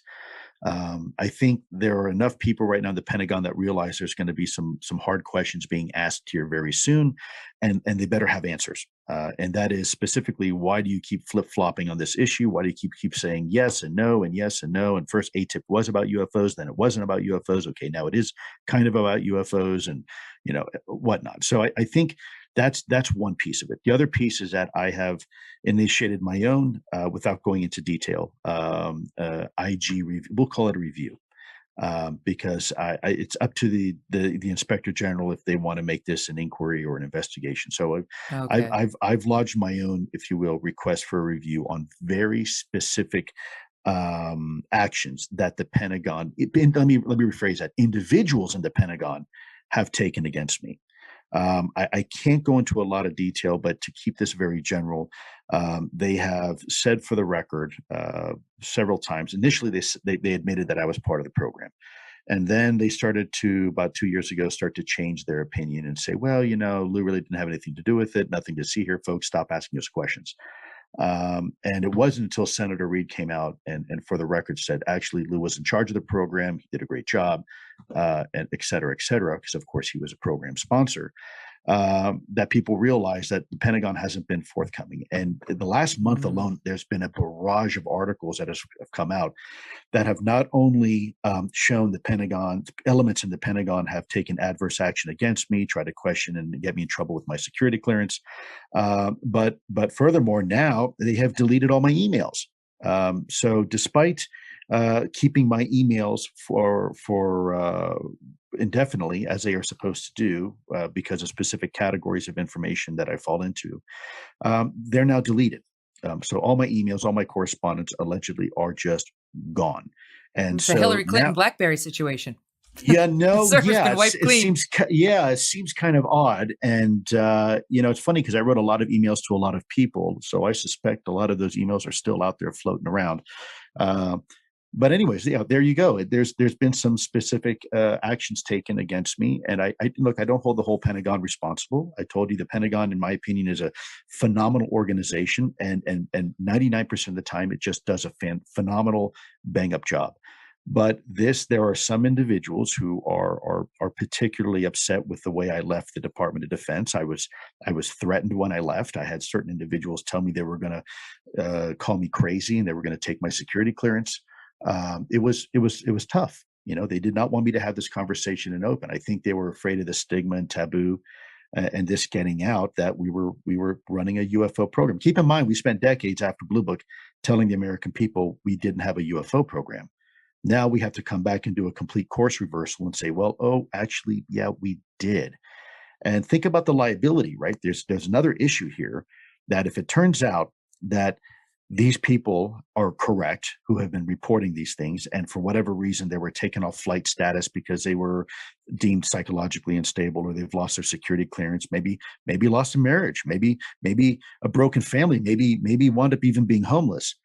Can you imagine the liability that would be incurred if it turns out that these people were correct and were doing the right thing all along? I And can't even just to jump imagine. in, Project Blue Book was the popular name out of a trifecta of projects aimed to tackle the UFO topic by the U.S. military. There's thousands and thousands of pages on it. We're actually going to get into that with our next guest, but this is, as I understand it, this is a sort of the older effort to look into UFOs by the U.S. military, long before your UAP project. But I want to understand whether you think now, given the efforts that you say the Pentagon has undertaken to smear you as somebody who's trying to speak honestly about this, we should be putting any stock into the report that's coming out in June. Because this is what happened was the U.S. Senate decided, the Intel Committee ordered the Director of National Intelligence and the Secretary of Defense to deliver a report on these UAP sightings should come out by June 25th. So should we put any trust in that, given that there seems to be a desire not to speak openly about it? Well, I've said this before, Megan. It takes sometimes longer to remodel your household kitchen than it does to put a 180-day report to comprehensively inform Congress, by the way, at the unclassified level, if this is a threat. I mean, we have to now go back 70 years. I mean, let's look at the last time we had to do something like this, the 9/11 Commission report. It took almost 3 years to put that together. Yeah, they're putting it together pretty quickly. Well, and of course we had COVID, right? So how many of these people were even at work the last 6 months to even do this work? So I think, what's surprising to me is that it's still it's an underfunded, undermanned effort. I think we're trying to plug this hole now in the dam with a Band-Aid, and I don't think it's sufficient. And I think the report is going to probably come out and say, yep, there's some things out there we don't know what they are. We know it's not our technology. It could be adversarial. It could be something else. And we're going to need more time. I hope that we, out of result of this 180-day report, we realize that we really need a far more enduring capability, something far more comprehensive, more representative of a whole of government approach, maybe like a national laboratory. Think of this as perhaps a Manhattan Project, but but hopefully for peaceful purposes. I do think that there is a tremendous opportunity here on one side of the argument. Can you imagine leapfrogging 100,000 years of human technical evolution all in one generation? And that's not far fetched, because we saw that with the Apollo missions. We saw that with the great space race against then Soviet Union, where as a result of the space race, you had over 6,000 separate industries come out as a result of that. We had LED light bulbs, we had CAT scans, we had all these things come out that really helped and benefited humanity and continue to help us. So, I don't think it's all doom and gloom. I think we need to approach this topic sensibly. I think once we get rid of the tinfoil hats and the silly, if you will, water cooler talk about aliens and stuff like that, maybe we can have a more serious conversation of what this really is. And at the end of the day, it may turn out that some of that water cooler talk was accurate, but we're not going to know unless we decide to have a conversation. And I think I want to commend you, and I want to commend other journalists, because I know it's tough. I know you're taking a risk. Believe me, ask me how I know, because I took the same risk to have this conversation. But I think history is going to look back and smile upon you and others who decided to make this at least part of the conversation. And I think your audience has a lot to do with this as well, because your audience, if they're listening to this, that means that they're at least tangentially interested to some degree. At least superficially, and that's good. That curiosity should never be stifled. My recommendation to your audience is to ask the questions. Don't be afraid of it. Don't worry about the stigma and the taboo. Let's not worry about that. There was a time in the military. I grew up as a product of the military. It seems silly now, but of course, we had this whole issue about gays in the military. Nobody really, at least no one I worked with, ever really cared, and it's not an issue anymore. I think once we remove the social stigma and taboo from this topic, I think people are going to realize that there's real science there. There's really some good opportunity there. And yes, some of it may be a little bit terrifying, but remember the first time we sailed over the horizon, that was pretty terrifying too. This is just part of our journey, I think, as a species. Lou Elizondo, thank you so much. It's been a pleasure. Megyn, it is truly my honor and privilege. Thank you so very much. Thank you to you. Thank you to your wonderful audience. Happy to do this anytime. Thank you for everything. All the best. And yes, to be continued. Yes, ma'am. Anytime. John Greenewald is somebody who takes his information directly from the federal government, and they have produced millions of pages to him over the years on UFOs or UAPs. So what have they said? And what are John's conclusions about what they're saying now? That's next. Hey, Megyn, how are you? I'm great. How's it going? It's going good, thank you. I'm really excited about this. Thanks for having me. Me too. Okay, please treat me like the dum-dum I am when it comes to the history of this subject in our country. We just finished up with Lou Elizondo, who's talking about the military sightings and the more recent stuff and the Pentagon and so on. But the history of it, I'm pretty clueless on. I've heard all the Area 51 reports and why is it always coming out of Nevada? And it's, these sightings are always in places where there's never a witness, right? Like that's about as much as I know about the history of this issue. So you are a guy who just decided you're an information gatherer. You're like me, you're a seeker. And when you were very young, you started hitting the government up with FOIA requests to different government agencies, just seeing what you could find out about things that I guess struck your fancy. Was it always in the area of UFOs or, UAPs, what have you? When I started, I was 15, and yes, it was UFOs. But one of the toughest lessons I had to learn with the U.S. government, especially with the Freedom of Information Act, is they take their time. And so what I did was I was just curious. I never had any, experience or anything like that. I just wanted to know the truth behind UFOs. But while I was waiting for documents to come, because they don't come overnight, I was tackling every government secret you can imagine. And here I am 25 years later. There's more than 2.4 million pages that I've received from the U.S. government. And yes, UFOs will always be one of my personal interests and fascinations, but I pretty much deal with everything.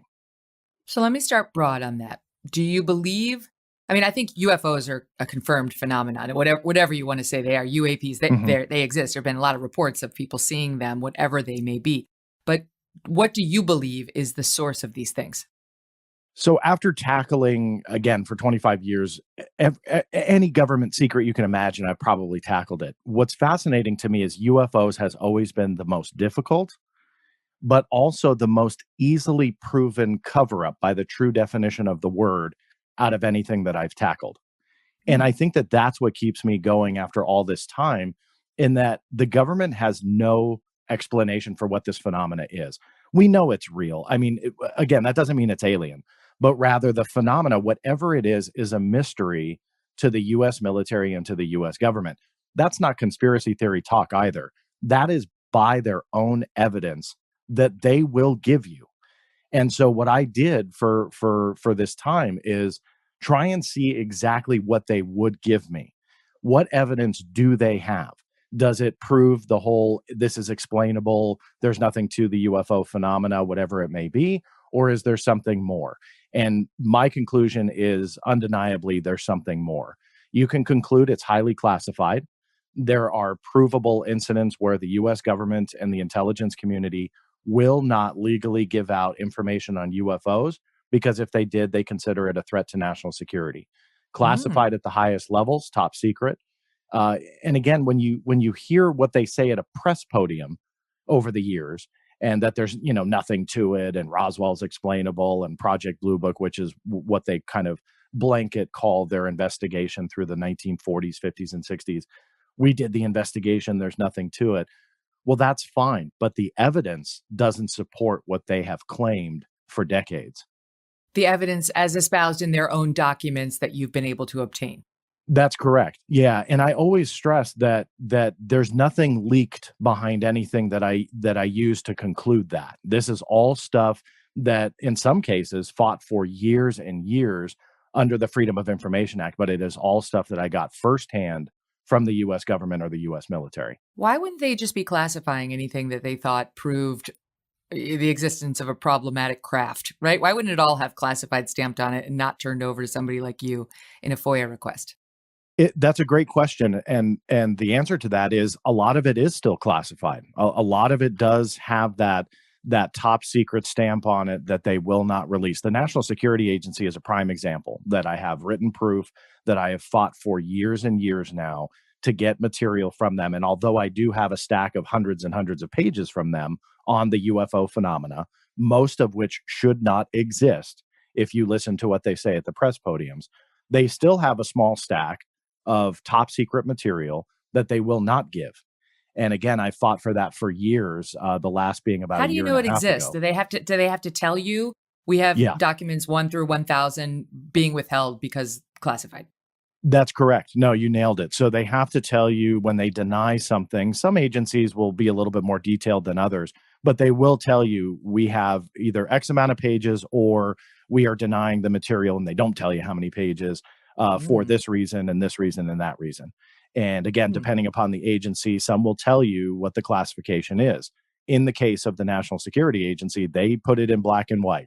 It is top secret material. It is 100% exempt from disclosure, and they will not give it. The topic sought was what specifically? So, what are they saying that in response to? In a request for UFO information. So what you do with the FOIA is you try not to be too specific because you can lose what you're going for, but you Mm. also in turn can't be too broad because then they'll reject it. So you have to kind of skirt the middle. And so in this particular case, I was going for all UFO information that was collected by the National Security Agency.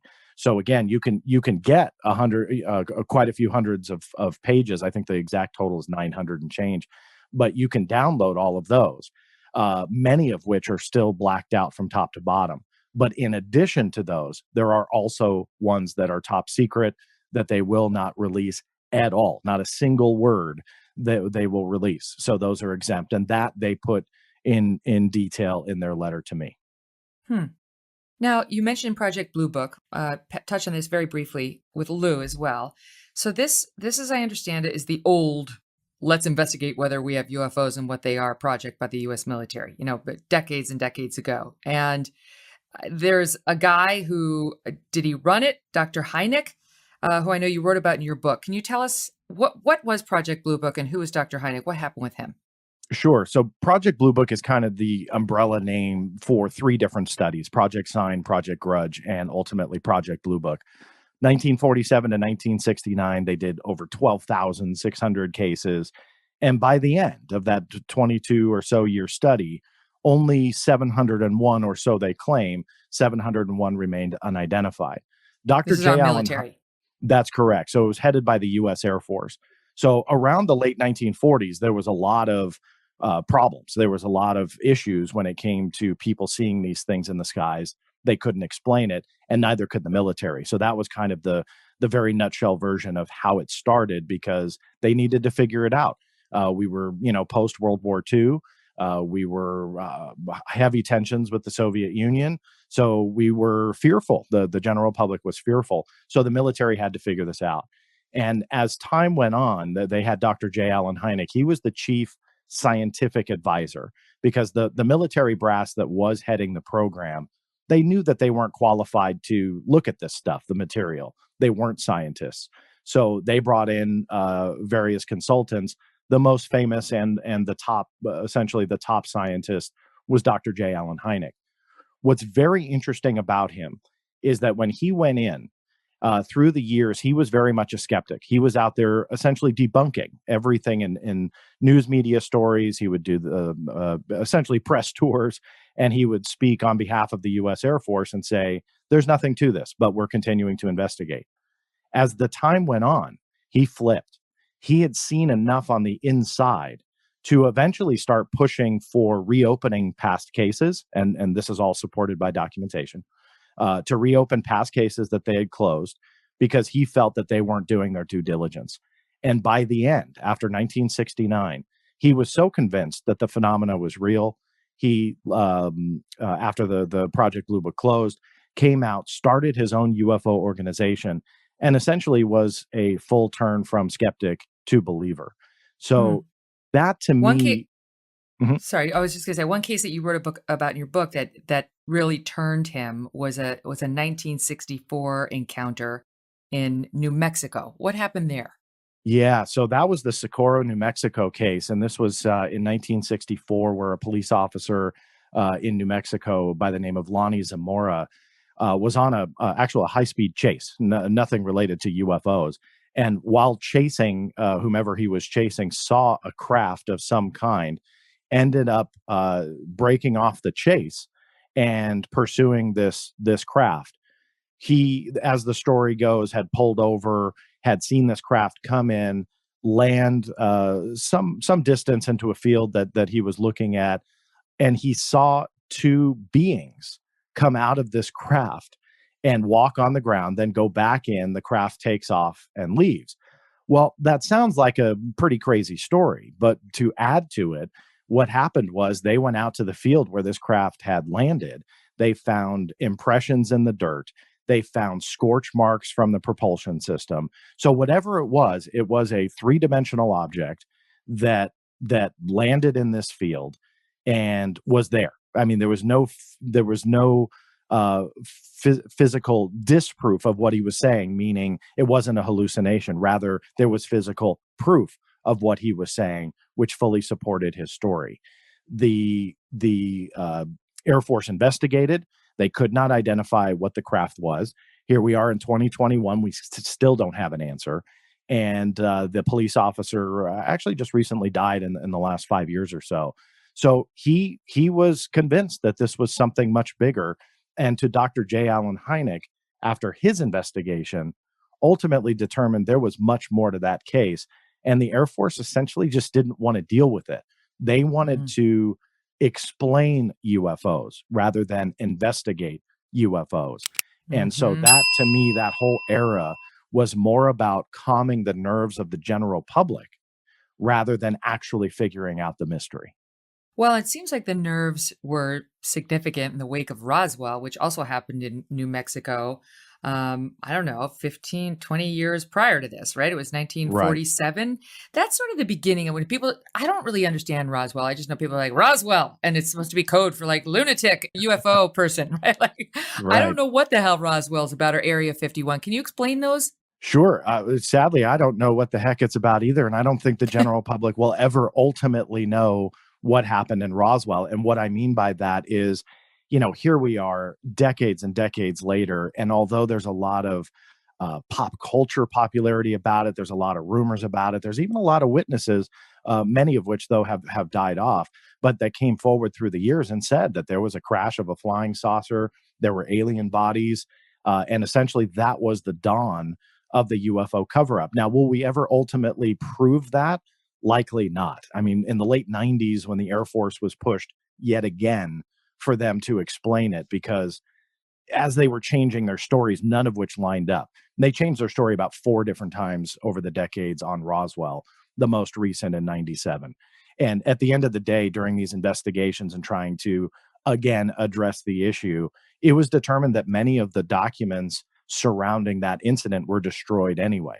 So with that fact that was uncovered by the GAO, with that fact, how do you ever really come to a conclusion? So you either believe the witnesses or you don't at this point. Who basically said that a UFO crashed on their farm, Right. and that the sheriff, he contacted the military, and then what happened, according to So when, whatever reports we have gleaned.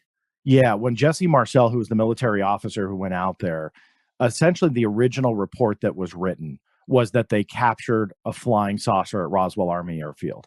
So it crashed on this person's farm. They went out, they did this huge, essentially debris pickup.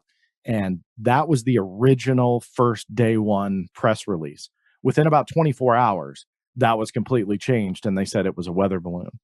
And that military officer, Jesse Marcel, had come out years later and said, no, I was essentially forced to take those pictures. What we saw was not a weather balloon. This was something much, much different. There's a famous photograph of him posing with the wreckage. And the question mark is, was that the wreckage that they had went out and retrieved? And he had said no. Over the years, his story pretty much stayed consistent, that the debris had what he kind of described as characters or hieroglyphics on it. So there was some type of writing that they couldn't decipher. It was definitely not a weather balloon. So you have those types of witnesses that were actually there. Sadly, Marcel has passed away, but his daughter is still around. She still talks about what he had seen, and so when you look at that, you realize there is much more to the story. But will we ever 100% definitively come to the conclusion it was alien? At this point, probably not. It's a lot of fun, but for me, I view it as a stepping point to then look at other possibilities and essentially how that cover up unfolded after Roswell, because the evidence proves that they wanted to cover this phenomena up. Alien or not, it doesn't matter, but there was a concerted effort to cover it up. Why? You ask a great question, and there's a couple ways to look at it.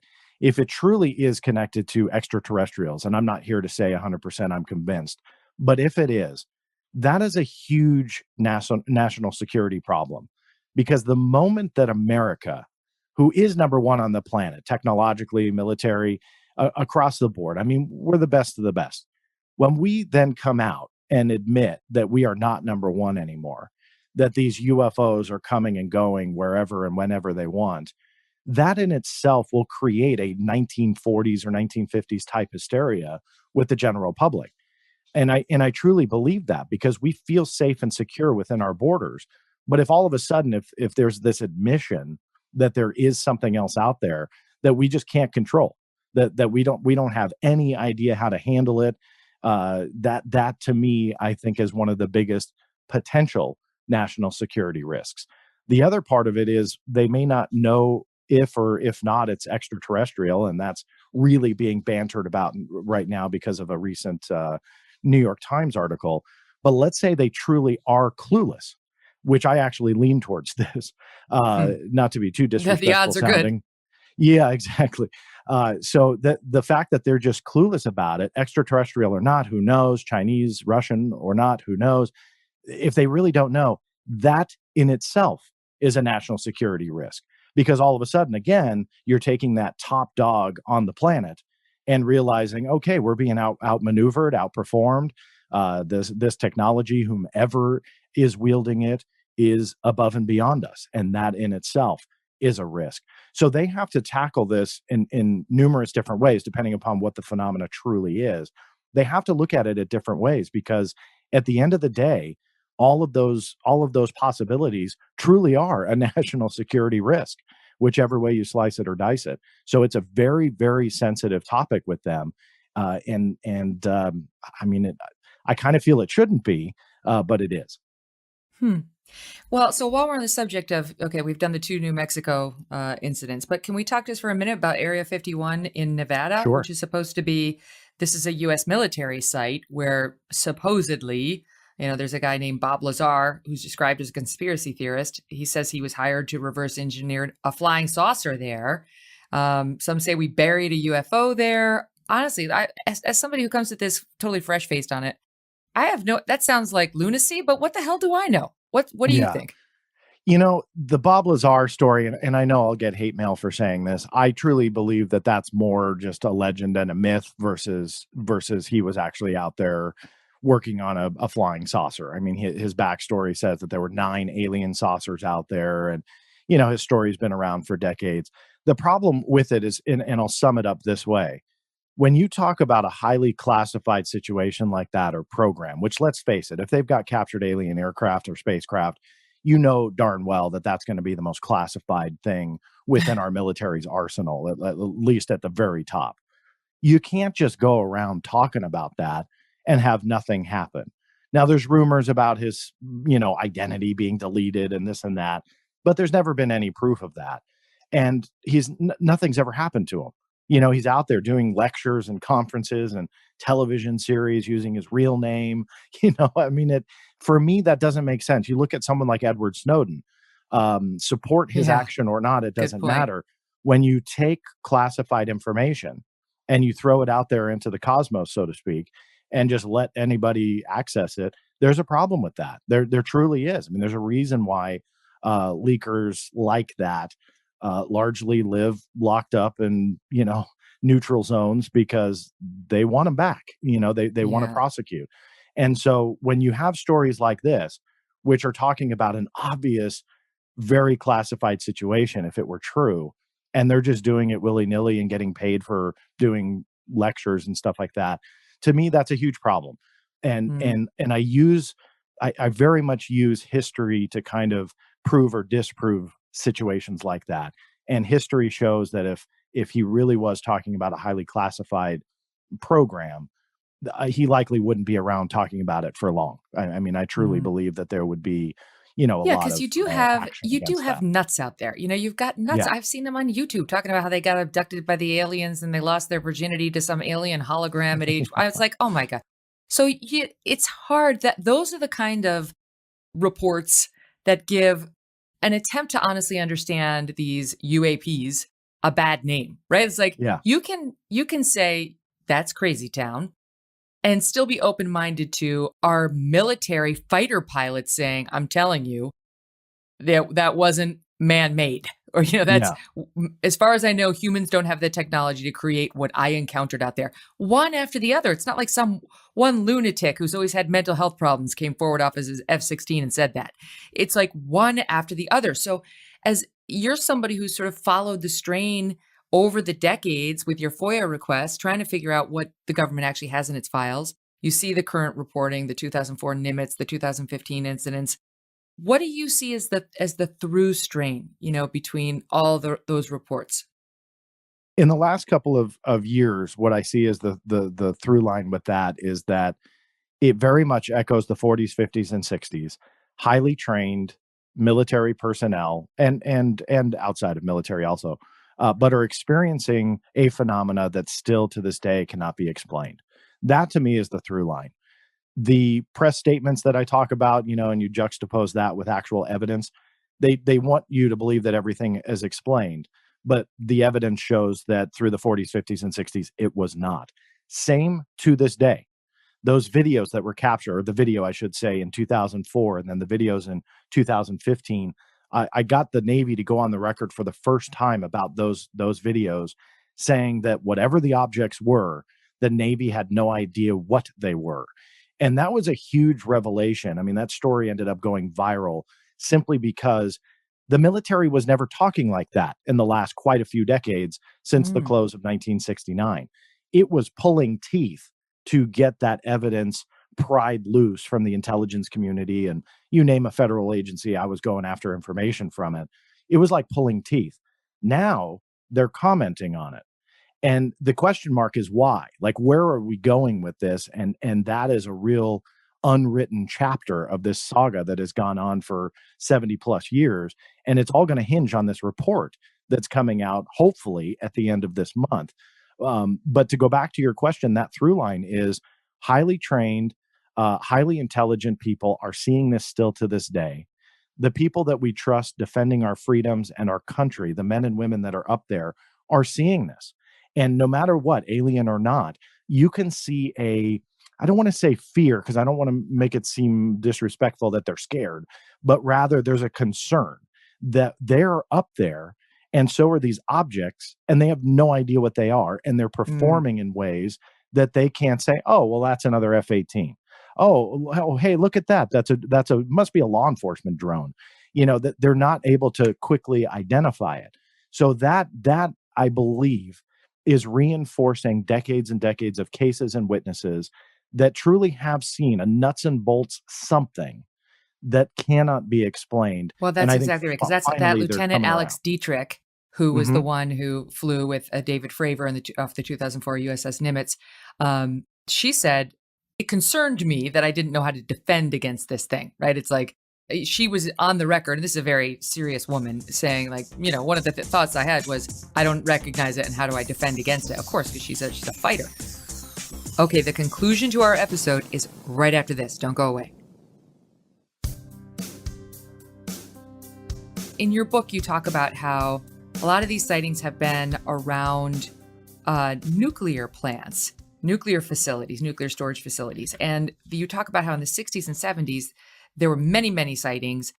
People would describe what they saw as, I'm just quoting from you now, mostly round, though reports of oval/cigar-shaped and pencil-shaped objects. No sound reported in association with any of these.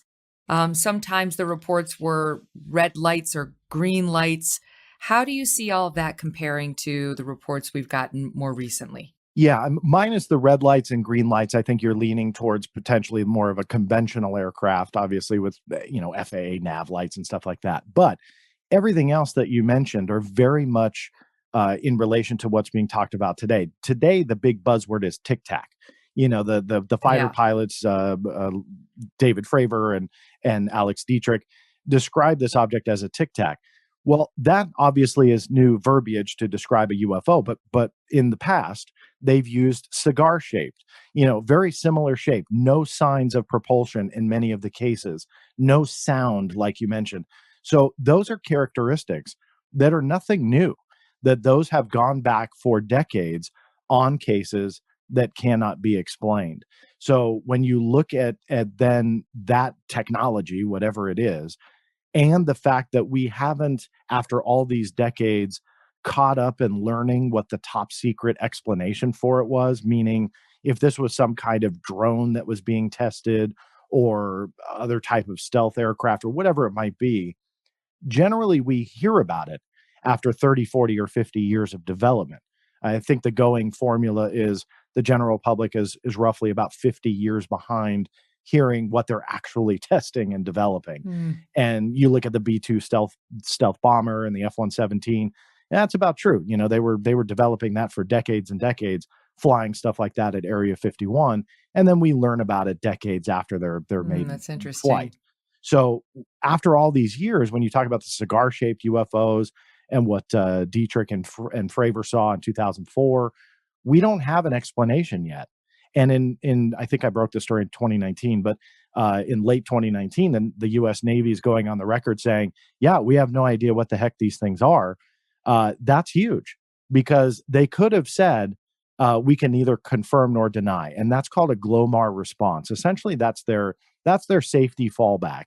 If it is a highly classified piece of technology and they can't talk about it, a lot of times they'll give a GLOMAR response, which means we can neither confirm nor deny. But in this case, in the Dietrich and Fravor case in 2004 and the other videos in 2015, Navy's going on the record saying, yep, those are unidentified. We have no idea what they are. It's like, wait a minute, what?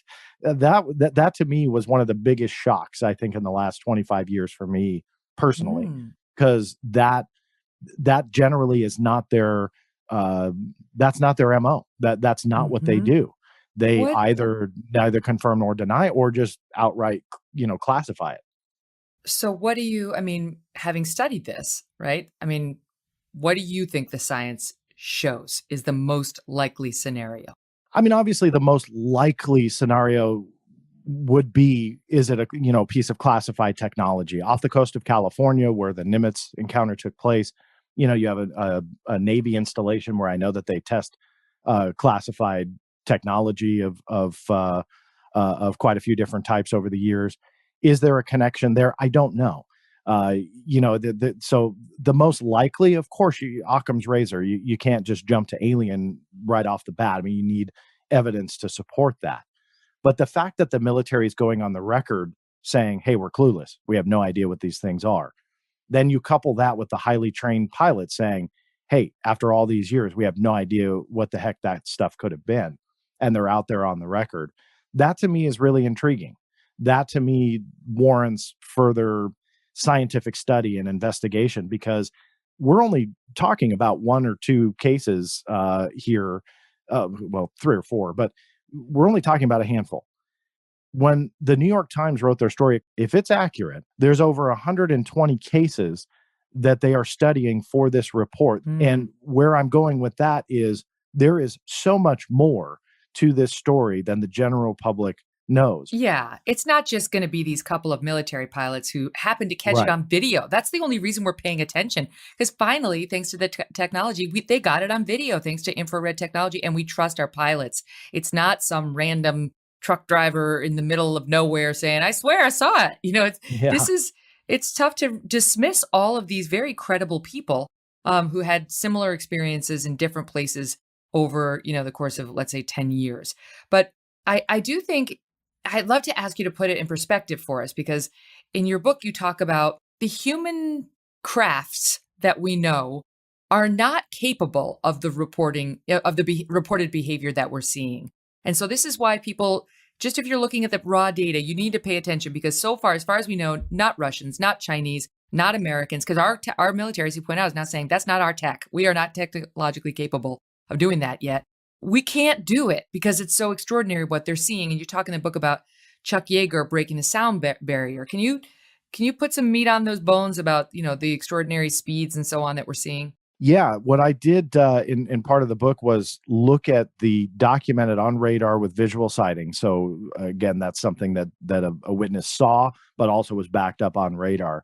They were going at speeds faster than the records that we were setting, meaning whatever this phenomena was, it was being documented not only with the human eye, because we can always make mistakes, but also radar confirmations going beyond what we were capable of doing. So again, looking at history, looking at that documentation gives even more credibility to someone like Fravor and Dietrich and Ryan Graves and those that have come forward, the fighter pilots that have recently come forward, that they are seeing technology that's outpacing and maneuvering them as well. That is a phenomena that has not been solved yet. Is it China or Russia? And those are kind of the buzz countries that we keep going and hearing all about.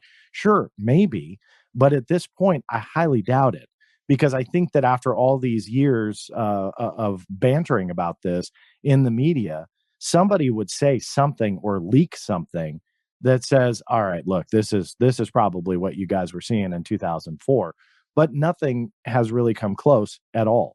And there's been a lot of analysis on the videos, and there's, they're often referred to as skeptics and debunkers, and they go, well, we think this is glare, or this is this or that, or a balloon, and that's all fine. But regardless, I go back to that 120 plus case number, where let's just say maybe one or two of these cases, yeah, they were mistaken. Yeah, it was a balloon. That's fine. There's still too much overwhelming evidence to just put this aside. And I think that in itself, again, stretching back into history and being supported by actual evidence. This is a phenomena that's been around for a long time, and it's one that they just cannot explain. Yeah. I know you pointed out that it wasn't until November 2004 that NASA broke a new record with their X-43 jet aircraft hitting speeds of about approximately 7,300 miles per hour, 7,366 miles per hour. And our last guest was saying some of these miles per hour of these recent jets were estimated to be 13,000. You said some reports put it at 27,000 miles per hour. I mean, we set a record with 7,300, and if these are going 27,000 miles an hour, you can just see there's such a delta between our very, very best, and we've got the best in the world, versus what these things are estimated by trained pilots to have been doing. So what that leads me to the report that we're expecting. As somebody who's been studying this and getting the FOIA requested documents and so on, when you found out that, now the Senate Intel Committee was ordering this report, a serious report, though in a very short amount of time, were you like, yes, finally? Or were you like, oh, right, they're not going to come up with anything in 6 months? Both, actually. Yes, of course I was excited, because this mandated the intelligence community to actually say something. What they're going to say is anybody's guess. I have my fear about what's going to happen, but I also have my excitement. I do hope that there will be something of note that will be revealed. But again, it's anybody's guess at this point. Though part of me, being very skeptical, wonders what's going to happen here as the due date rapidly approaches. And I think I said this late last year. I think it'll be late. How late it will be, I don't know. Blaming COVID has been pretty much a fallback for the U.S. government and on everything. That's right. So, will they pull that card? Maybe, and delay it. I've been working on a couple different stories, and I've been reaching out to the DNI's press office, trying to see, okay, look, are you guys scheduled this on time? Is there a certain day that you're planning? What's your distribution? And essentially, I can't get answers to any of that. They respond, but not answering any of that, other than they are working on getting the report and fulfilling the committee's request. That's essential. I'm paraphrasing there, but that's essentially what they say. No date, no distribution method, nothing. One interesting thing, because a lot of people are talking about this, and again, it stems from that New York Times article. The White House was asked this the other day in their press briefing room, and Jen Psaki had responded that the report's not done yet, nor were their conclusions drawn yet. So that was kind of an interesting revelation, that here we are, approaching mid-June on the month that it's due by month's end. And if the report's not done and no conclusions are drawn, does that mean it's going to be on time? I'm not sure. So I kind of feel the writing is on the wall that they'll delay it. But hey, I truly hope I'm wrong on that one. I mean, according to the reports, thus far, because it seems to me that the New York Times, they got the leaked conclusions, so they're trying to get out ahead of this. They're trying to sort of set the expectations. We can expect a report that basically says, yeah, not sure. Can't rule anything out. Can't rule anything in. It didn't come from us. That's the one big headline. It's not American military or U.S. government tech. But then, the question is, do we believe that? I understand they're not supposed to lie to us, but do we believe that? Because they do lie to us sometimes.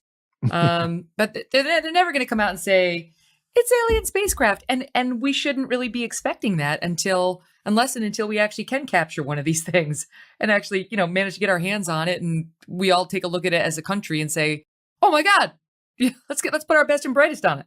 Yeah. I will say, just to be a little bit of an optimist, even if they said that we have no idea what it is, and they pull that card, that to me is actually encouraging, to be honest with you. To the general public, it's going to be like a big letdown and a big dud. But for me, who's been involved with it for so long, they have been so adamant about saying that there's nothing to the phenomena. If they have come around to finally admit, well, the phenomena is real, we're investigating it, or possible, we don't know, right? And then there's a lot of possibilities here.